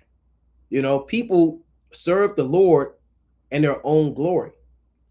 Professing themselves to be wise, they became fools, and changed the glory of the uncorruptible God into an image made like to corruptible man, and to birds, and to four-footed beasts, and creeping things. So when they serve, I had this image, Baal, where is it at? Well, you could kind of look it up on your own. Baal actually goes back to the bull of Apis. Let me pull this up. This was the ancient Egyptian so-called god that they served. Right? The bull of Apis, or the Apis bull. And they was bowing down to this God and freaking off with it. They changed the Most High into a four-footed beast. Unto a four-footed beast. Right? Let's go back to Exodus, the 32nd chapter, and read about the Israelites serving this other God. Exodus chapter 32 and verse number 5. And when Aaron saw it, he built an altar before it. And Aaron made a proclamation and said, tomorrow is a feast to the Lord. So he changed the Most High God into a four-footed beast. And he said, we about to get down. And we're going to have a feast to Baal. And they rose up early on the morrow. And they offered burnt offerings and brought peace offerings. And the people sat down to eat and to drink and rose up to play. So hold on. How did they know about peace offerings and burnt offerings to Baal? Because our fathers was doing this in Egypt. They got right back to business, how they was doing in ancient Egypt. This is before Leviticus is even in play when you learn about the different types of offerings. Burnt offerings, sin offerings, burnt offerings, sin offerings, trespass offerings, meat offerings, right? Grain offerings. These are the different offerings. But in their mind, they already knew how to serve these gods because it never left them. So they brought peace offerings and he sat down to eat and drink. And they wasn't eating a damn deep dish, man. They was eating food sacrificed to these gods. And they rose up to play. Now, what does this part mean, they rose up to play? Does that mean they were playing Scrabble? Monopoly? Tic-tac-toe? Rose up to play is a euphemism for saying they were involved in lewd sexual acts. That's what that means, they rose up to play. Let's see if they get that, if they actually do that in another translation. Because again, when you serve Molech, Baal, and these other gods, it's often accompanied with lewd sexual acts. Why do you think all that stuff in Epstein Island, it wasn't just about offering children? They were doing God knows what to them as well, man. Because that's part of serving these other gods. It's always accompanied. So in Exodus 32, when they rose up to play, it doesn't mean that they were playing Monopoly, man. This was at Exodus 32. Let me see if they got that.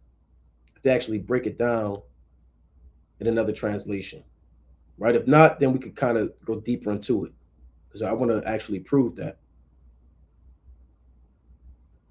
All right, here it is in the NLT. Exodus 32 and 6.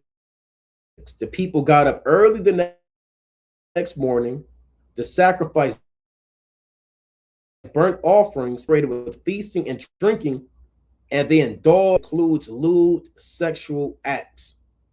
Right here's a NASB, and they got up to engage in lewd behavior.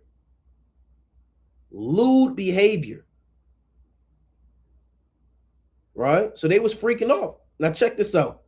This is God Words Translation and the GNT. The people sat down to a feast which turned into an orgy of drinking and sex. Same thing in God's word. Afterward, they sat down to a feast which turned into an orgy. So they were freaking off. The King James is the rated G version. They sat down to eat and rose up to play. When you go into the Hebrew, you kind of go into it and you understand what these heathen was doing.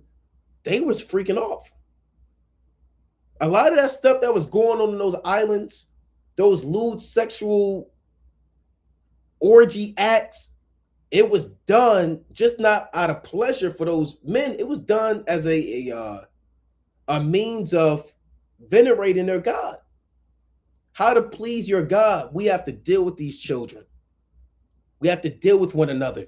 You know, we got to freak off because our God wants that. So a lot of people are wondering, why was this going on in this island? Why was this happening? That's part of the program. That's part of the ritual. Everybody freak off. You know, they play music. They do God knows what. Right? They do this, that, and the third. And after they done freaking off with one another, and this is graphic, you know, I mean, it is what it is. You may have kids watching, tuning in. Hey, you know, this is the truth. This is what's going on. It's in the Bible. Our fathers was doing this.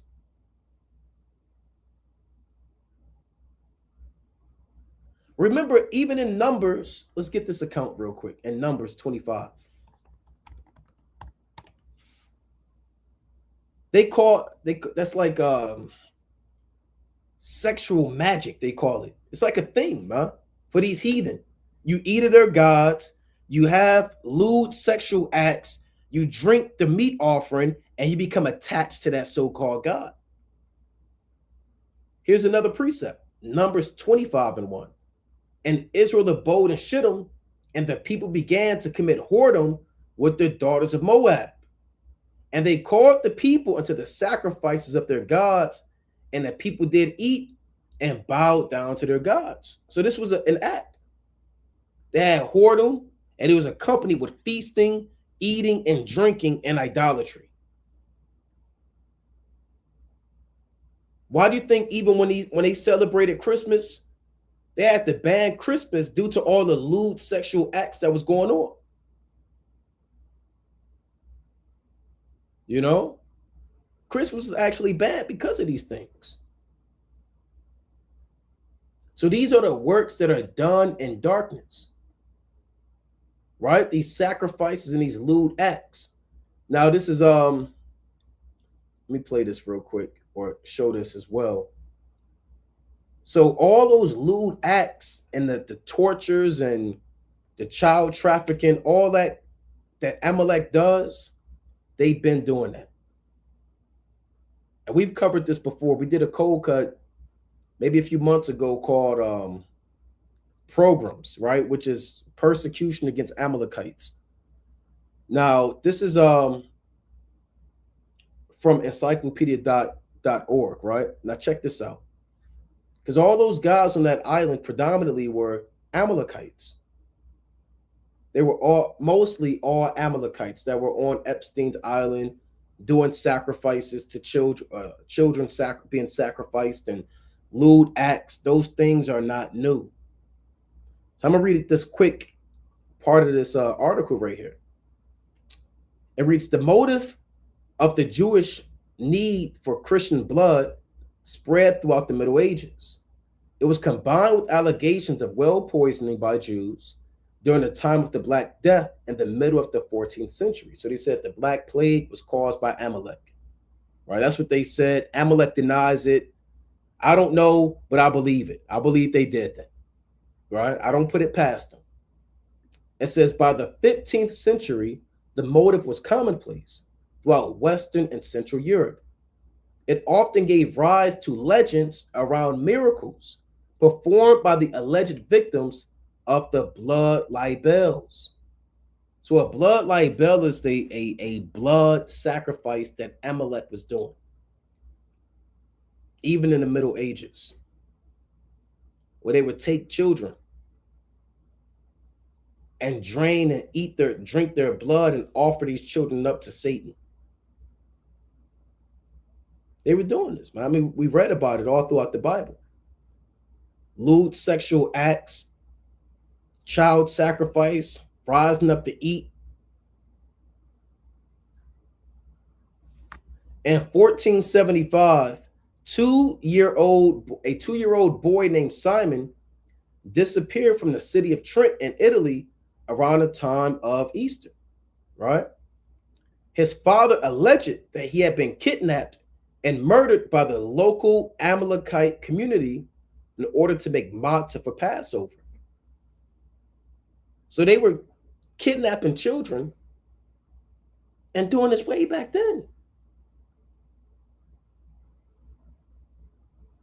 Why are people surprised now? We're not surprised. They've been doing this before they even stole our identity.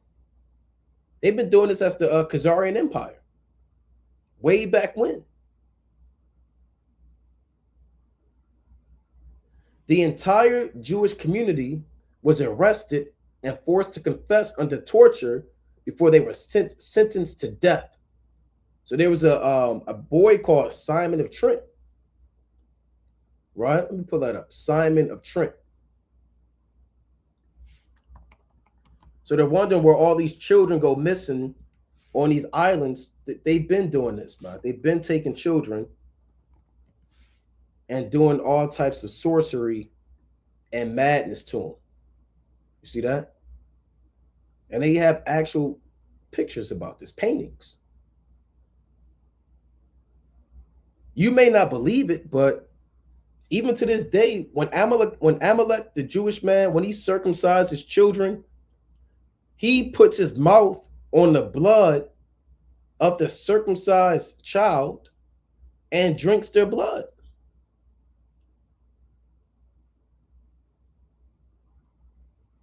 I can't think of the actual name they call it, but they do that. They're giving these babies all types of diseases. They're catching, STIs and all types of freakism. So they've always been these blood drinking demons. And they'll drain their blood and do it as part of these sacrifices. So this is real, man. They had another child called Robert of Berry. He was also known to be kidnapped by Amalek. Right? It says this brother, Robert of Berry, right? This was a Jake. But what happened to him? Contemporary assumptions made about the circumstances of their deaths are typical of blood libels. The first of these was William of Norwich, whose death and court were probably an influence of the story that grew up around the death of Robert. So they were kidnapping children and sacrificing. They've been doing this.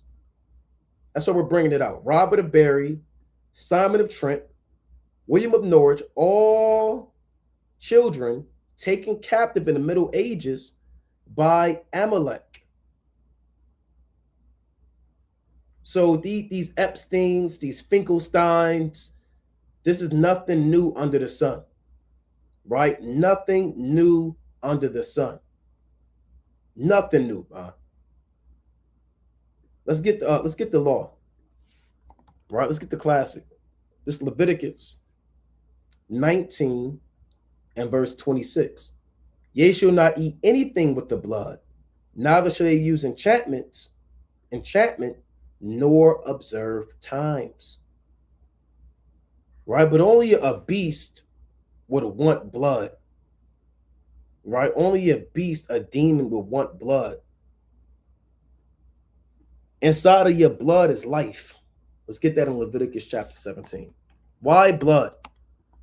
Inside of your blood is life. Leviticus chapter 17 and verse 11. For the life of the flesh is in the blood, and I have given it to you upon the altar to make an atonement for your souls. For it is the blood that maketh an atonement for the soul. Therefore, I said unto the children of Israel, no soul of you shall eat blood, neither shall any stranger that sojourneth among you eat blood. So blood is strictly prohibited in the law, in every fashion. So these devils, man, they want to take it from children, drain it, freak off with it, do all manner of sorcery and evil. Now I'm gonna play this clip that Putin said. Right, here's what Putin said. Who's the leader of Russia? right? He's the leader of Russia. Now, here's what he actually came out and said. So check this out. He said the West is being run by Jewish satanic pedophiles. They want to normalize pedophilia. So you don't have to hear it from us. He came out and said it. When he says the West, he's talking about Western Europe, like England, France, Germany, the Netherlands, Belgium, Greece, Denmark, Sweden, Norway, etc. America, Canada, NATO countries, if you will. It's ran by Jewish satanic pedophiles. So let's play this clip. Right through the spirit and power of Yahweh Shem Yahushua. He came out and said that, man. So you don't have to, you don't have to believe us. You don't have to believe what's going on. But this is what they came out and said. So check this out. You gotta read the sub. I mean, he's obviously speaking in Russian, so check out the subtitles. Против нас все более агрессивные информационные атаки. Целью выбирают прежде всего, конечно. He said they carry on with information attacks, information warfare. That's what they give in the public. They lie to the public to drown you in lies. They want you to think Putin is the worst guy. They want you to think Hitler was the worst man to ever live. You know how many books and lessons that we had growing up about Hitler, man? That he was the worst person to ever exist. Then you do your history, you find out that, hey, I mean, he's an Edomite, but he wanted them Amalekites out of there. He wanted them out because he knew what they were doing. He talked about it. Well, that's why they demonize anybody that they demonize from another country. Usually that person being demonized is trying to save their country from the Jewish man. Maduro, Hussein, Saddam Hussein in Iraq, who's Gaddafi in Libya, the guy in Syria, I can't remember his name. They always try to demonize these guys. So let's play this. Поэтому ведут против нас все более агрессивные информационные атаки. Целью выбирают прежде всего, конечно, молодых людей, молодые поколения. И здесь опять. He said, targeting the young generation every step, distorting historical truth. So Putin is telling you that America, through the Amalekites, the so-called Jew, from the time that we grow up, K through 12, you're taught nothing but lies.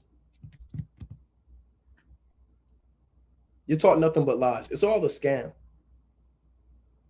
All of the college education, it's all a scam. Everything that you taught, you taught about dinosaurs, the T-Rex, the Greek gods, Amalek, all these planets, false history. You spent 3 years learning to write in cursive, how to spell this out. This stuff was a waste of time. Pre-algebra, algebra 1, algebra 2, this science, that science.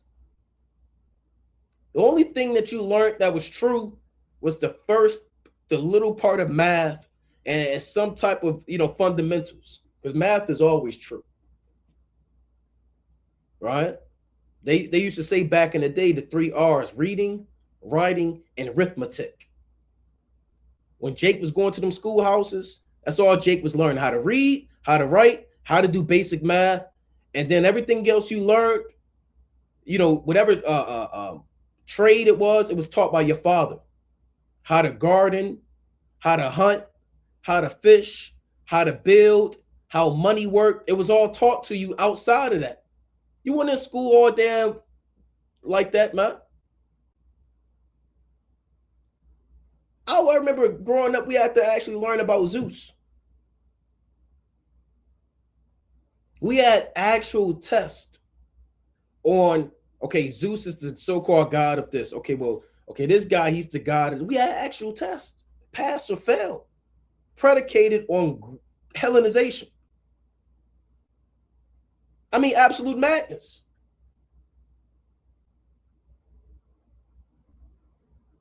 The earth is 1.5, 4.6 million years old, and just lies. Time wasted. So I'm mad, man. I'm mad. So let's play this. The whole place is an illusion. So Salaki, I know I'm pausing a lot, but I'm going on a rant. И здесь опять лгут постоянно, извращают исторические факты, не прекращают нападки на нашу культуру, на русскую православную церковь. He said, look at what they're doing to their own people. Другие традиционные религиозные организации нашей страны. Посмотрите, что они делают со своими собственными народами. They're destroying the institution of family cultures, historical identity, and various разрушение семьи, культурной и национальной идентичности, извращение, издевательство над детьми вплоть до... With regard to children, up to pedophilia accepted as the new norm. That's what he said. It's the new norm. If we were to be here 50 years from now, you'll be able to see a man and a little boy on a date kissing. You won't be able to say nothing about it. It'll be as normal as the sky is blue and the grass is green. You'll see grown men, it's like you're dressed up like little girls, dating other little girls that are 5 years old, parents taking pictures of it. Prom, some 60-year-old white man dressed up like a grown woman, taking your son to prom who's dressing up like an old man. It's just madness. It'll be on TV, it'll be on networks. And we were here 50 to 75 more years. If these devils had it their way, you'll die out of sheer shock of what you're going to see.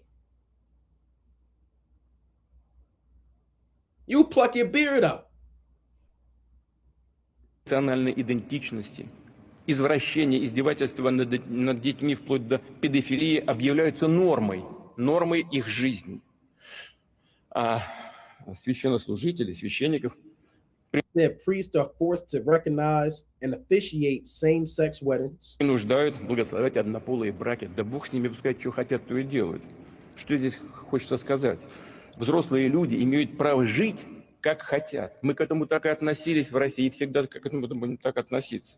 Никто в частную жизнь не вторгается, и мы не собираемся этого делать. Но... But I want to say is maybe they should take a look into the scripture. Хочется им сказать, но посмотрите, извините меня, священные писания, главные книги всех in the holy book of any great religion. Других мировых религий. Там все сказано. В том числе то, что семья – это союз мужчины и женщины. Но... A family union is between a woman and a man. И эти... So he pretty much cussed out the West, man. He pretty much cussed out the West. Right? Let me play this quick clip. Like I said, I got some clips I want to play through the spirit and power of Yahweh Bashmi Shah. He pretty much cussed out the West and told him what time it was. Right? He cussed out the West and told him what time it was. And really, when you're dealing with children in the ancient world, let me get a quick precept before I dive into the next thing. Children are supposed to be taken care of. We have laws that speak about the fatherless. We have laws that speak about being a father to the fatherless. We have laws that speak about protecting the widow. So we're completely different than the so-called white man. I was actually meditating on that.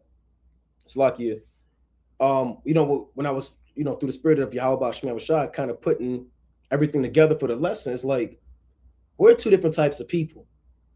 Jake and Eve, we love children in a righteous fashion. We love children, man. We take care of them. You take pictures. You love your children. And Esau look at a child. He want to eat the child. He look at the child and say, I want to sacrifice that child. We protect children, Even back in the day, they kind of still do it now, but not as quite as it was back then.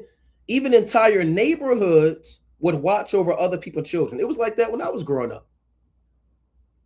I remember as a child, man, I was down, I was a kid, man. Detroit, this other older couple, man, they got on me.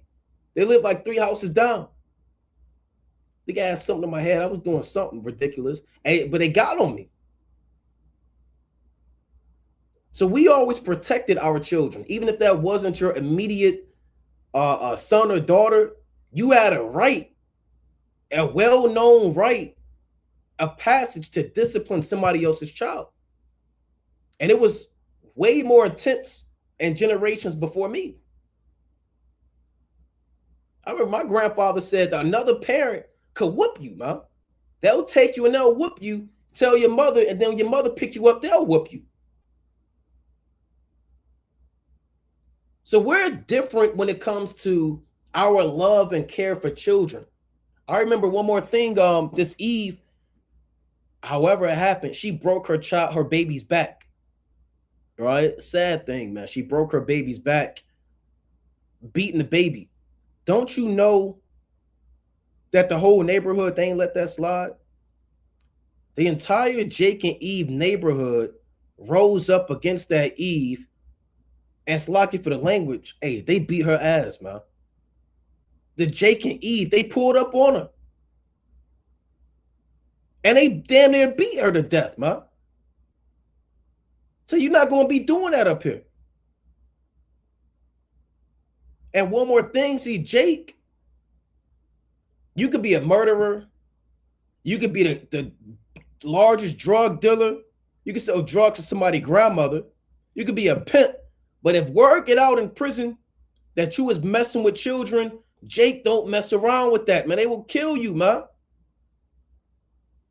Something about Jake and children, and even in the most wicked demon in prison, the top Jake, man. Word get out that you messing with a child. Here he is selling drugs to your grandmother, pimping your woman. But in his mind, somehow in Jake's mind, when children come to the scene, justice must be applied. Esau look at that. He said, I got to eat this child. You damn demon.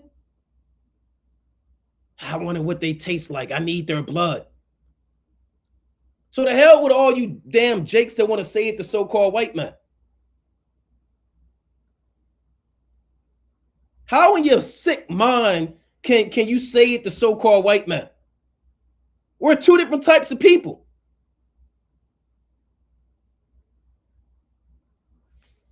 This Exodus chapter 22 and verse number 21. I'm going to start at 20. He that sacrificeth unto any god, save unto the Lord only, he shall be utterly destroyed.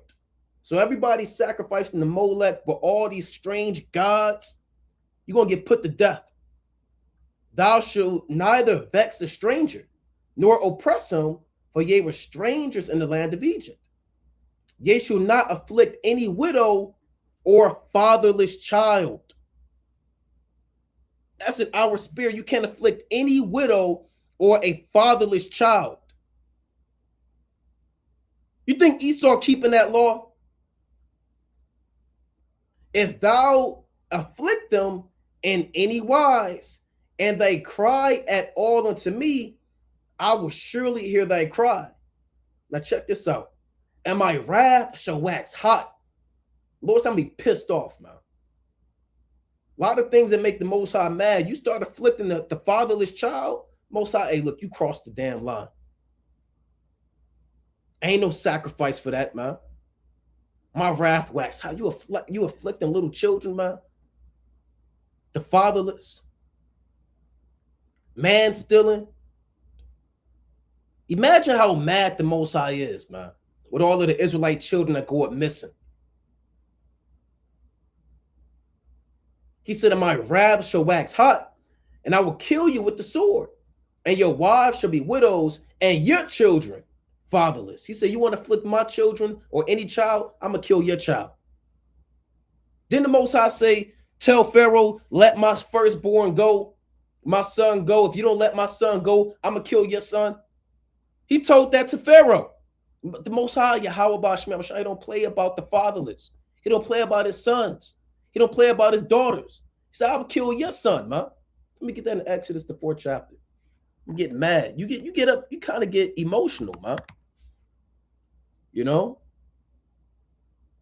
Exodus chapter 4. You had this Jake. I saw this video. I think they was in Detroit too.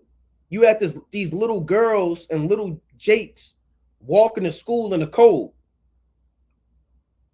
Hey, the Midwest cold is a different kind of cold. You from Detroit, Chicago, Cleveland, that's a different type of cold. It ain't like the East Coast cold. That cold off that fresh water, off them lakes, off the river, that cold of damn slice all through your winter jacket and coat, hit you right in the chest. So they had little children that was walking to school. This Jake was picking up the kids and taking them to school. And he was crying, man. This is a Jake out of nowhere. He was crying that the kids had to walk in the cold to the school. So one of the Jakes, he got out his car. He was walking her to the school. And another Jake, he was taking them to school. So I ain't going for that. So, you know, we don't really mess around with that, man. We don't mess around with children. Their innocency, their purity. That's how we look at it. We're so different than these damn devils. This Exodus chapter 4 and 22. And thou shalt say unto Pharaoh, thus saith the Lord, Israel is my son, even my firstborn. And I say unto thee, let my son go, that he may serve me. And if thou refuse to let him go, behold, I will slay thy son, even thy firstborn. That's heavy right there. Let my son go, or I'm gonna kill your son. Let's go to Exodus. Sirach, the 4th chapter. Let my son go, or I'm gonna kill your son. So we have laws that protect children from being kidnapped, from being sacrificed, from being, vulnerable. You know, this Ecclesiasticus chapter 4 and verse number 10, right? Ecclesiasticus chapter 4 and 10. Be as a father unto the fatherless, and instead of a husband unto their mother. So shalt thou be as the son of the Most High, and he shall love thee more than thy mother doeth. So we are commanded to be a father to the fatherless. You know, look after the children, man. And again, on a spiritual level, we represent the fatherless because we're in captivity, right? And the Most High, he's with us, but, the Most High also, he's against us because we have sinned against him. So the fatherless, represents children without actual fathers, rather they have died or they're in prison or, whatever the case may be. But it also represents all of us. We all are the fatherless. And we're all set up to guide and protect one another. That's how the Most High set the laws up in order. But again, these devils ain't like that, man. Two manner of people. Even Tobit, remember, Tobit was an orphan. When you read Tobit, let me get that. I want to play this next clip. Right? I had through the spirit and power of Yahweh Bashmi, I was shot. Right? This is Tobit chapter 1 and verse number 8. Right? Tobit 1 and 8. And the third, I gave unto them to whom it was meet, as Deborah my father's mother had commanded me, because I was left an orphan by my father. You see that? There's no telling what happened to his father. What matters is he was an orphan. And he was raised by his grandmother. A lot of Jakes, man, your father dead, he in prison, he went missing. You know what happened to him? You're an orphan. A lot of Jake, you raised by your grandmother. You know, your father's mother. This is something that's very common amongst the so-called Black, Hispanic, and Native American men, women, and children. And your grandmother raised you, man. You raised over your grandma's house. You know. So that's what Tobit had to go through. So let me play this next clip through the spirit and power of Yahweh Shemel Shah. Let me close out of this. All right, we talked about that. To get that real quick. All right, let me play this. This is a one of these bankers. Right, here's what he said. Right, here's one of these elite bankers. Check out what he said about how these devils deal with children compared to how we deal with children. All right, which one is it? Salaki, bear with me. This. He said this is the breaking point. Okay, here it is. All right, now this says that was the breaking point. Dutch banker Ronald Bernard on children's sacrifices carried out by Epstein and the elites who were Satanists. The truth is, as dark as it gets, many people will not be able to cope with this. They will lose their minds. Now, this guy, I mean, he has no reason to lie. Ik moet ook zeggen dat de meeste van deze right? I mean, he's Dutch, Netherlands. But he's one of those guys that's in the know. Now, check out what he said. Right? Check out what he said. And you could tell, hey, he was telling the truth as you watch this. Again, it's in Dutch or, you know, some strange language. So you have to look at the subtitles, and I'll kind of just break it down as we go through it. But listen to his account. Mensen hadden een geloof wat af. He said, to put it carefully, most of these people followed a not very mainstream religion. So Epstein, all these elites, they don't follow the religions that we know of today. That's for the peons, they call them the goy, Christianity, Catholicism, Islam. That they know that those are lies. They give it to the people to control them for money. They follow Satan outright, right? And he's telling you that. Wijkt van het gemiddelde. Hè? Je hebt katholieken, je hebt protestanten, je hebt allerlei soorten van religies. Deze mensen, He said these people, most of them were Luciferian, so they served the spiritual demon Satan, right? De meeste daarvan hadden een Luciferiaans geloof. En dan kan iedereen zeggen, ja, geloof bestaat niet en God bestaat niet, alles bestaat niet. Nou, voor die mensen was het de waarheid en de werkelijkheid. Hun diende dus iets onstoffelijks. He said they serve Lucifer. I'm trying to sum it up for you. You can always go back and rewind it and pause it, but I'm just summing it up for sake of time. Diende wat zij noemden Lucifer. En ik kwam... He said, and I also was in contact with those circles. Only I laughed at it because to me, they were just clients. So he was like this top banker for these elites. You know, and he thought, you know, whatever he thought about it. Right? Dus ook in die kringen. Alleen ik lachte erom, want het waren voor mij gewoon klanten. Dus ik kwam in... He said, so I went to places called churches of Satan. Wat ze noemden Satanskerken. Ik wou zeggen, we hebben het nu over het satanisme. Ja, oké. Ik kwam dus in Satanskerken, maar... He said he went to those churches as a visitor for his clients. Ik kwam, zeg maar, op route even langs, even buurten en daar was dan op dat moment een heilige mis. He said they were doing a holy mass and naked women, liquor, and stuff. So they had drinking, they had naked women to pop them, to deal with them, and they had priests to do sacrifices. They, like in Exodus, they rose up the plate, ate and drank and rose up to play. Hun heilige soorten mis. En dat was met blote vrouwen en wat drank en dit en dat. En ik vond het alleen maar leuk. Ik hechtte weinig of geen geloof aan hun geloof. Of ik was er eigenlijk niet eens van overtuigd dat het überhaupt allemaal wel bestond. He didn't believe it. He didn't believe it was real. It was a spectacle. Het was meer een schouwspel voor jou. Ja, ik zag gewoon de donkerte en de slechtheid en de diepte daarvan zit in de mens zelf. Ja. Ik koppelde het nog niet zo. Maar ook die kringen verkeerd. He said he was a guest and he saw the naked woman and other things. It amused him. Ik dus in, omdat ja, als gast zeg maar, omdat ik vond het allemaal wel leuk. Al die blote vrouwen en al die dingetjes die daar speelden. Het was het vrije leven. He said it was the good life. That's what he said, because it was women. He was involved. He was dealing with a woman. He was drinking. He was freaking off in those places. That's what he's confessing.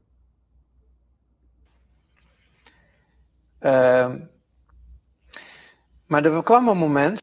He said, but then at some point I was invited, which is why I'm telling you all this, to participate in sacrifices. So he started going, he became a regular. They said, look, now you're going to indulge in the sacrifices. If you want to stay, you got to get your hands dirty. You can't just be eating of the sacrifices and not put no work in. Can't be dealing with all these women and drinking all our strong drink. You got to put your brick in. So they told him, next time you come, put your brick in. Right here. Now check this out. Toen werd ik dus uitgenodigd, daarom vertel ik dit ook, om mee te gaan doen aan offers in het buitenland. Now look at his face. He about to cry, right? He about to get emotional, right? Because he about to say something.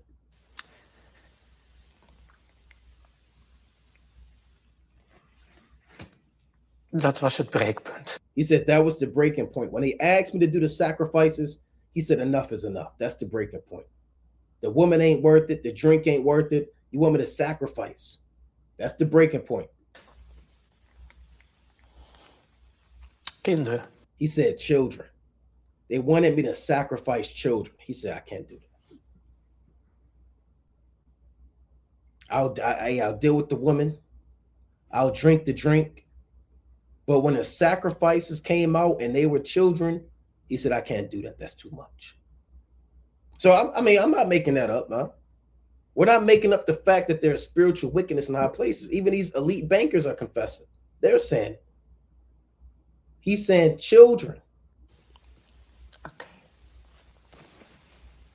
Dat werd je gevraagd. He said, you were asked to do that. He said, yes, I couldn't do that. Ja, ik kon het niet. He said, I couldn't do that, man. I couldn't sacrifice the children, but I can do everything else. Right? I can do everything else. Let's go to, let's get a few more precepts. Let's go to Ephesians. Right? Ephesians, the 6th chapter. So there's a lot of high level confusion and darkness going on, man. Right? Actually, let's go to Ephesians, the 5th chapter. Right? Let's go to Ephesians chapter 5. This is Ephesians, right? Chapter 5 and verse number, let's start at 5 and 11. Ephesians 5 and 11. And have no fellowship with the unfruitful works of darkness, but rather reprove them. For it is a shame to speak of those things which are done of them in secret.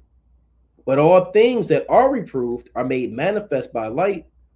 For whatsoever doth make manifest is light. So whatever is bringing things to the forefront is the truth.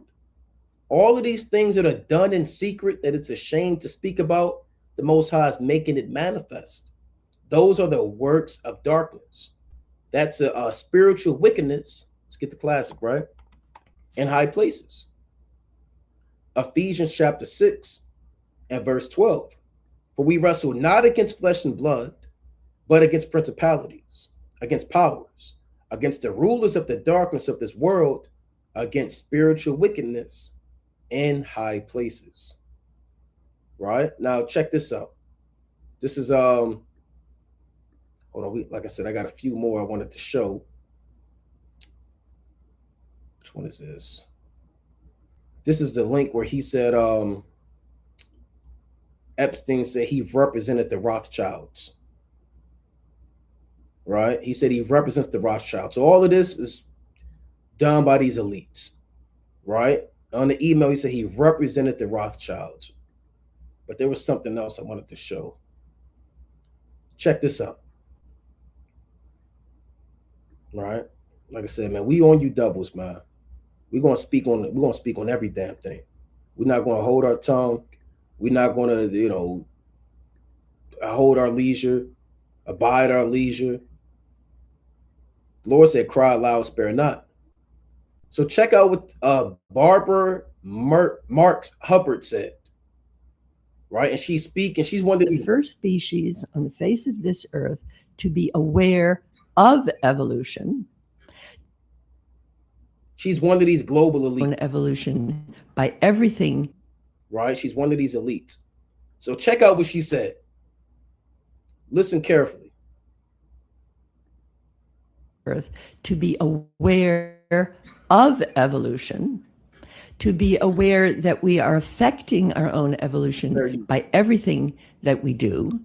The babies we eat, the food we eat, the wars we are the first species on the face of this earth to be aware of evolution, to be aware that we are affecting our own evolution by everything that we do.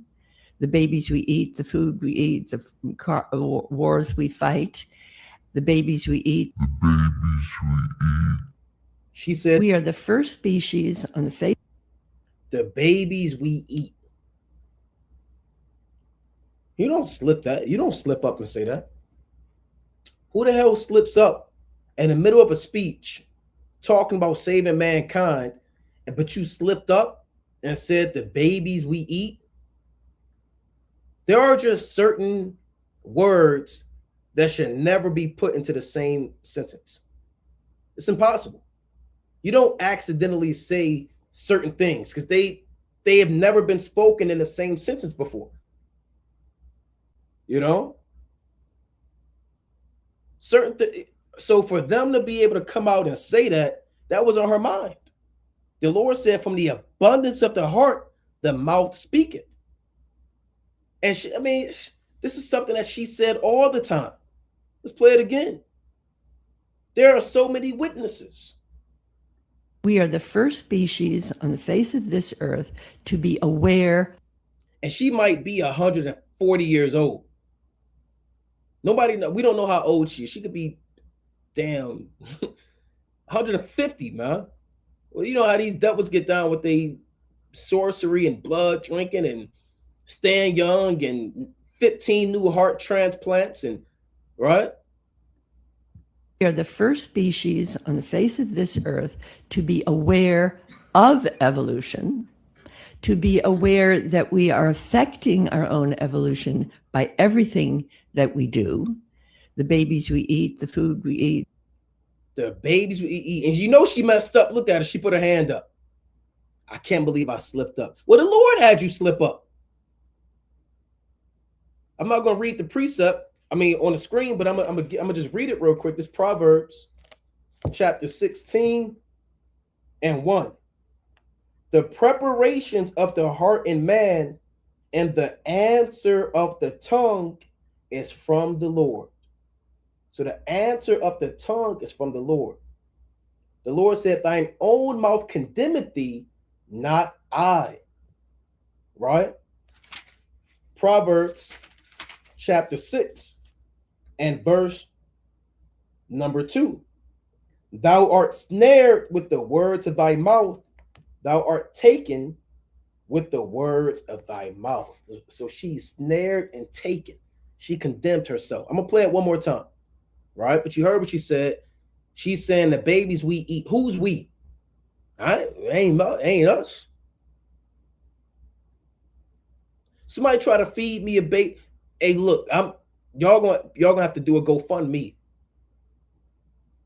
and get me up out of there, man. And get me the best. Somebody try to feed me a damn. Hey, look, I found out. Look, I'm telling y'all now, man. Set it up. Give me the best ones y'all know, man. Lawyers y'all know, throw the prayers up, man, so an angel could get me up out of there, because we'll lose our damn mind. We'll pluck our beard out, shave our head, rent our garment, and sit down astonished. We are the first species on the face of this earth to be aware of evolution, to be aware that we are affecting our own evolution by everything that we do. The babies we eat, the food we eat, the wars we fight, the babies we eat. The babies we eat. Right? The babies we eat. That's Esau for you, man. Right? That's Esau. The babies we eat. Right? Complete wickedness and confusion. Right? Complete wickedness and confusion from these elites. Okay, I'm not going to play that. What else did I have? Right? Let's see. Bear with me. I had a... Okay, that's that. Is this it? Okay, I'm not going to play that. So bear with me. I had a few more things I wanted to kind of touch on. Right? I just want to make sure I touch on the right things. Because there was so much. Right? There was so much. This guy, for Russia, I mean, he came out and said the same thing. Putin envoy Kirill Dmitriev says that satanic liberal elites and their propaganda machine have been exposed, and they have been exposed. Right? Let's get a quick precept, Luke 8 and 17.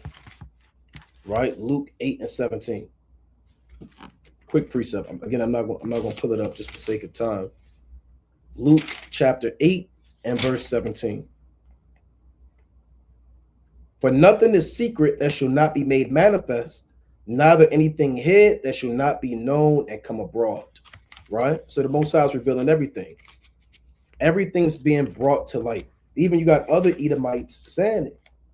This Isaiah chapter 25 and verse number 7. Right? Isaiah 25 and 7.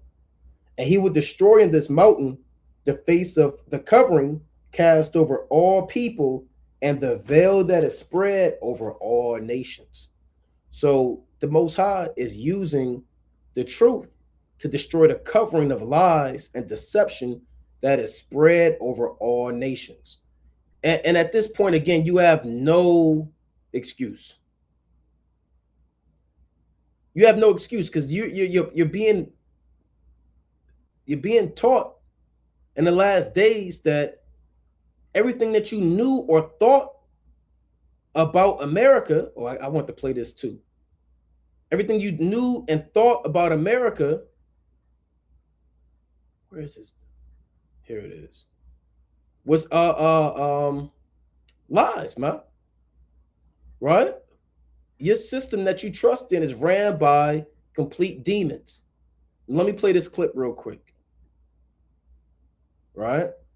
So you have no excuse. Right, Jake? You have no excuse in the last days. I mean, it is what it is. All right, let me play this. Man, this stuff is madness, man. Check this out. Check out this devil. Look at this guy. I mean, look at this, man. Do you trust a guy like this? Is that a man of the Lord? Is he a man of Yahweh Shmi Yahushua?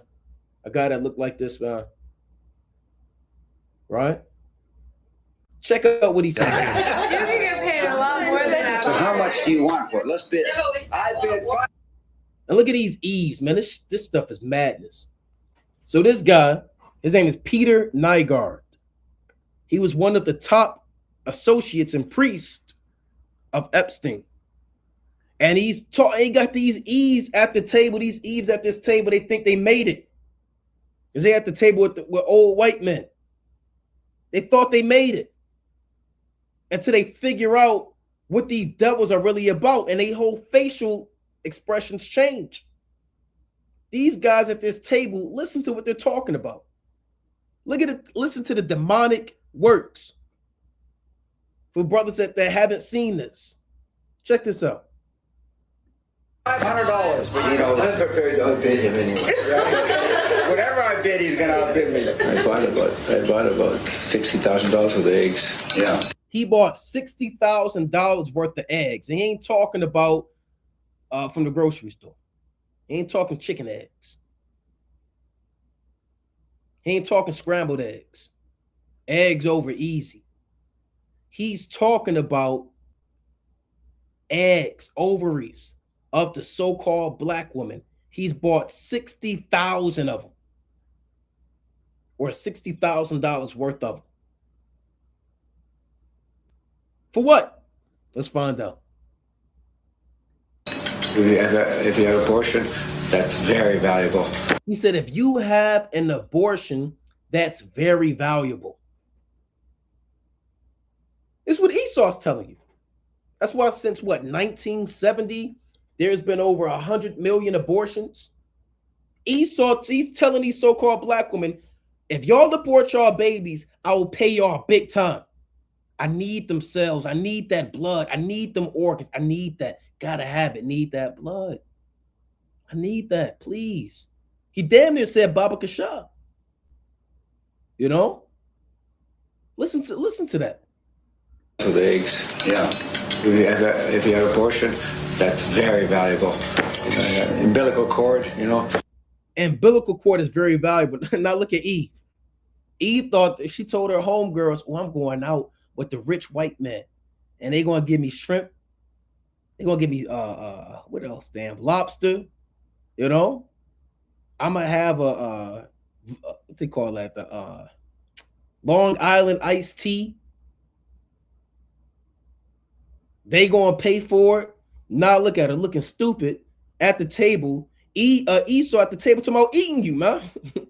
Right? And how good you taste. Now look at the face. You know, that face is a face of regret. Stop hanging around these Edomites. Stop going to happy hour with them. Stop drinking with them. Stop befriending them. The Most High said, who will pity a charmer that is bent with a serpent? Look at that face, man. God damn, look at his face. Is that a man of the Lord? Can he make it? Can he repent from all of this buying aborted babies? He can repent and be forgiven and come back to the Most High. And the Most High can work with him and give him knowledge and the gems and the breakdowns of Revelation and Daniel, and the Most High sup with him, and he can make it in the kingdom of heaven, and he can hold hands in hands, and right? You can get paid a lot more than that. So how much do you want for it? Let's bid. I bid $500 for I'm prepared to outbid him anyway. Whatever I bid, he's gonna outbid me. I bought about $60,000 worth of eggs. Yeah. If you have abortion, that's very valuable. Umbilical cord, and placenta, even your period blood. He said, even your period blood. Got a so-called black woman. This is a demon. He said, I even want the blood on your flower. I gotta have that.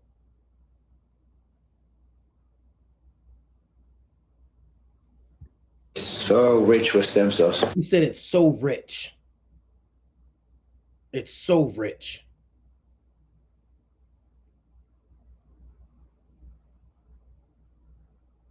You got Eve. Go. Eve, you dating these so-called white men. Hey, look, man. You get put to death. Your organs go up missing. We regard it as. Look at that face. Dog, man. This is madness. Look at Eve's face. Thought you was gonna get some free shrimp. A seafood boil. Period blood is so rich with stem cells. Look at you. Right? This is a damn shame. Thought it was just the free daiquiris and margaritas with the homegirls. Children at home. eating Cheetos, hot dogs, and a damn chimichanga, man. And you out, supposedly having this year Friday night, hearing how this devil stuff is madness, dog. This is madness. Regarded as waste, and it actually should be. It should be captured as recycled, and it shouldn't go to waste. It's life for somebody, you know. Him. And it's life for George R. Bush. No, the best eggs are 16 to 18 years old. Those are the best eggs. 16 to 18-year-olds. Yeah, that's what I was thinking. Yeah. So you may not be our top candidate. No. Damn. So he said, you're not our top candidates. We need them young. Like I told you, man, when these wicked priests are dealing with sacrifices, there's set criteria and an age group that they need. You got to be at a set age. They said you can't, you're too old. Eve said, that's fine. No, that's fine. We damn right, that's fine. Right? Yeah. That's what I was thinking. Yeah. So you may not be our top candidate. No, that's fine. I think that was my business anyway. And notice he slaps him around. See that? Right? So that's what these devils are into, man. All right. Let's go to Deuteronomy chapter 18. Right? Let's go to Deuteronomy chapter 18. I want to read verse 10. So, I mean, there's no way after watching all of this that you can ever think in your mind that the Most High is going to save America. And neither, more importantly, can you think that America can save you, right? At this point, what else do you have to see? What else does the Most High have to show you that this world is not for you? That everything that you thought about America, even your corporation that you work for, your job, up the food chain is Amalek. Everything's owned by these same people. That same guy who said,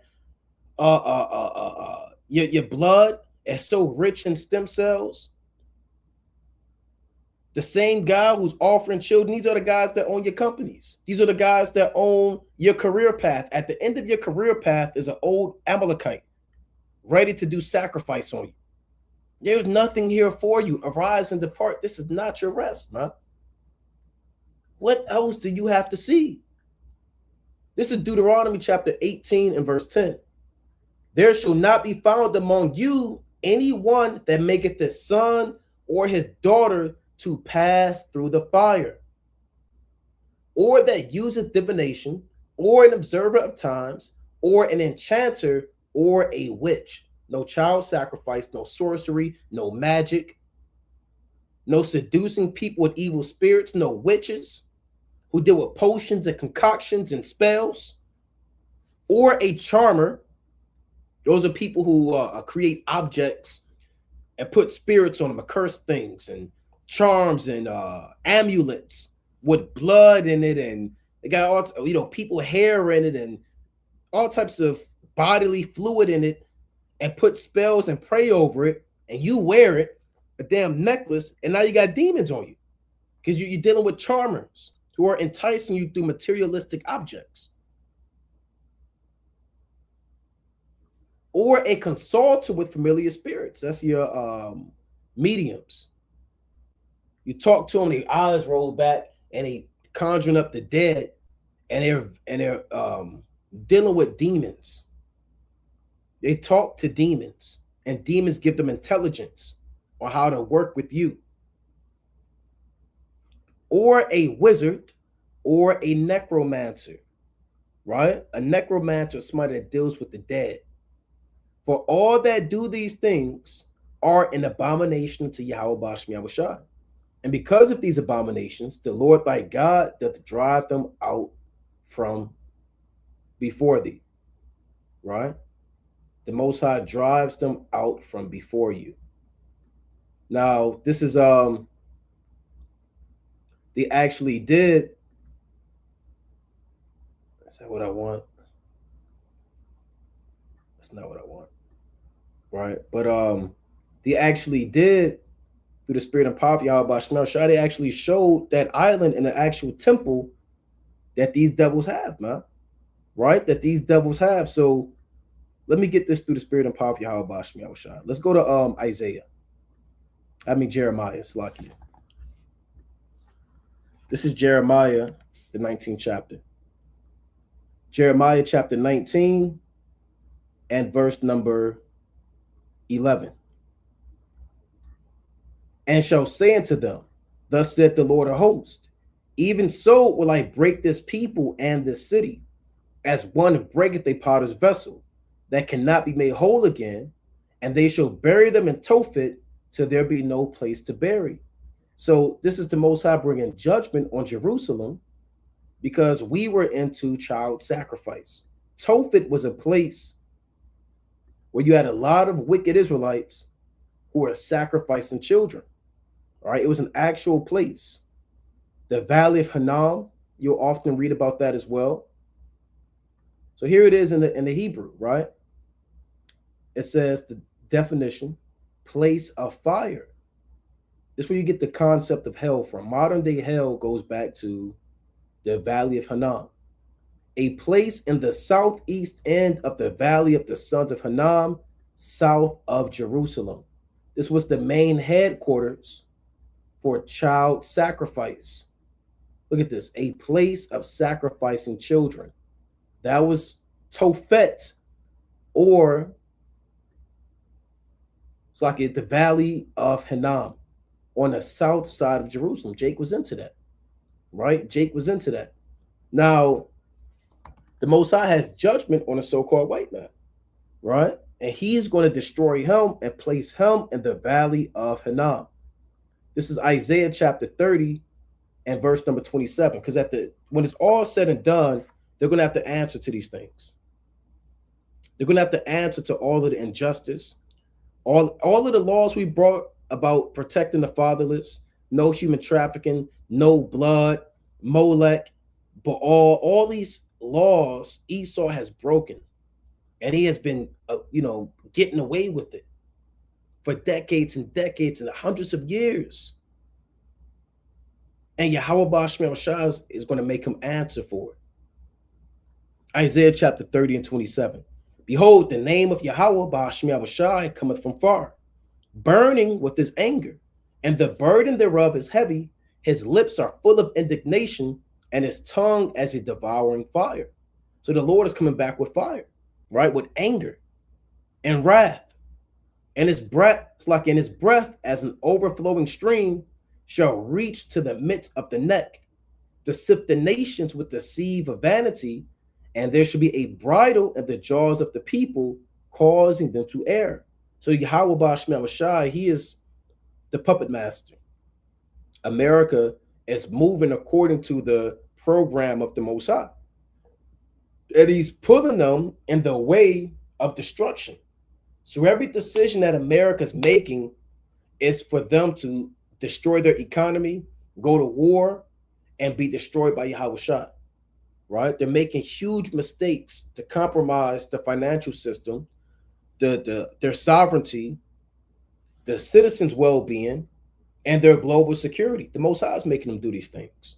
Separate from NATO, leave this union. He's making them isolate themselves so he can destroy them. That's what this means. He's causing them to err. Isaiah 30 and 29. Ye shall have a song as in the night when a holy solemnity is kept, and gladness of heart as when one goeth with a pipe to come into the mountain of the Lord, to the mighty one of Israel. So we're going to rejoice when Yahushua returns. And the Lord shall cause his glorious voice to be heard, and shall show the lightning down his arm, with the indignation of his anger, and with the flame of a devouring fire, with scattering and tempests and hailstones. For through the voice of the Lord shall the Assyrian be beaten down, which smote with the rod. So the hailstones are the missiles and the lasers that Yahushua is coming with to break the Assyrian down. The Assyrian is a metaphor for the so-called white man, a figure and a title of an oppressor, because we were oppressed by the ancient Assyrians, and America's just the modern day Assyrian. So he's going to beat this devil down. Verse 32. And in every place where the grounded staff shall pass, which the Lord shall lay upon him. It shall be with tabrets and harps, and in the battles of shaking will he fight against it. For Tophet is ordained of old. Yea, for the king it is prepared. He hath made it deep and large. The power thereof is fire and much wood. The breath of Yahweh, like a stream of brimstone, doth kindle it. So the Most High is telling you.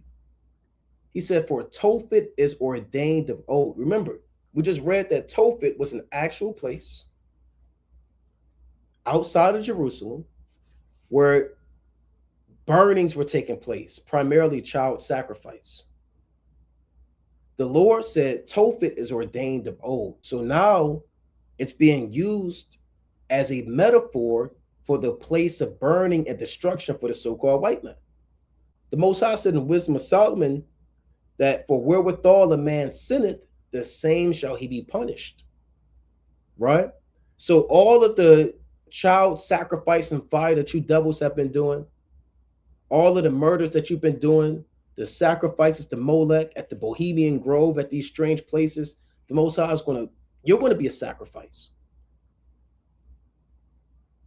And you're going to be put into the fire because you have sinned by putting children into fire. You have sinned by offering babies into the fire, by burnings.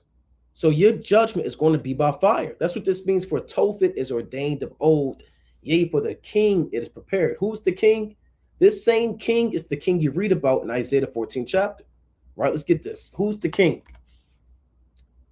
Isaiah chapter 14 and verse 4. That thou shalt take up this proverb against the king of Babylon and say, how hath the oppressor ceased? The golden city ceased. So the king of Babylon is the exact same king in Isaiah chapter 30 and 33. And the king of Babylon represents an oligarchy and or an aristocracy, which are these top elite families who run all of these different Epstein Islands and high priests and wicked sacrifices. The Most High has prepared judgment for them. He hath made it deep and large. The power thereof is fire and much wood. The breath of the Lord, like a stream of brimstone, doth kindle it. So there's judgment prepared for all these devils, man, for what they have done to the sons of God and what they have done in the earth. So with that, I'm going to close up, giving, of course, all honor and glory to Yahweh, Bahashima Mashiach, woman like Yahushai, Most High willing you are edified, sinister occults, and the return of Baal. Keep the Sabbath holy, no buying, no selling, no cooking, no work, no sex on the Sabbath, no speaking your own words, no doing your own pleasures. Separate from this society, man. I mean, again, what else does the Most High have to show us for us to cleave unto him? Everything about this world is nothing but wickedness and confusion and vanity. So return back to the Most High with your whole heart, mind, body, and soul, that you can be delivered and escape the judgment that the Most High is going to bring to these corrupt kingdoms. So again, with that, Most High willing you are edified. Kwam Yasha. Shalom.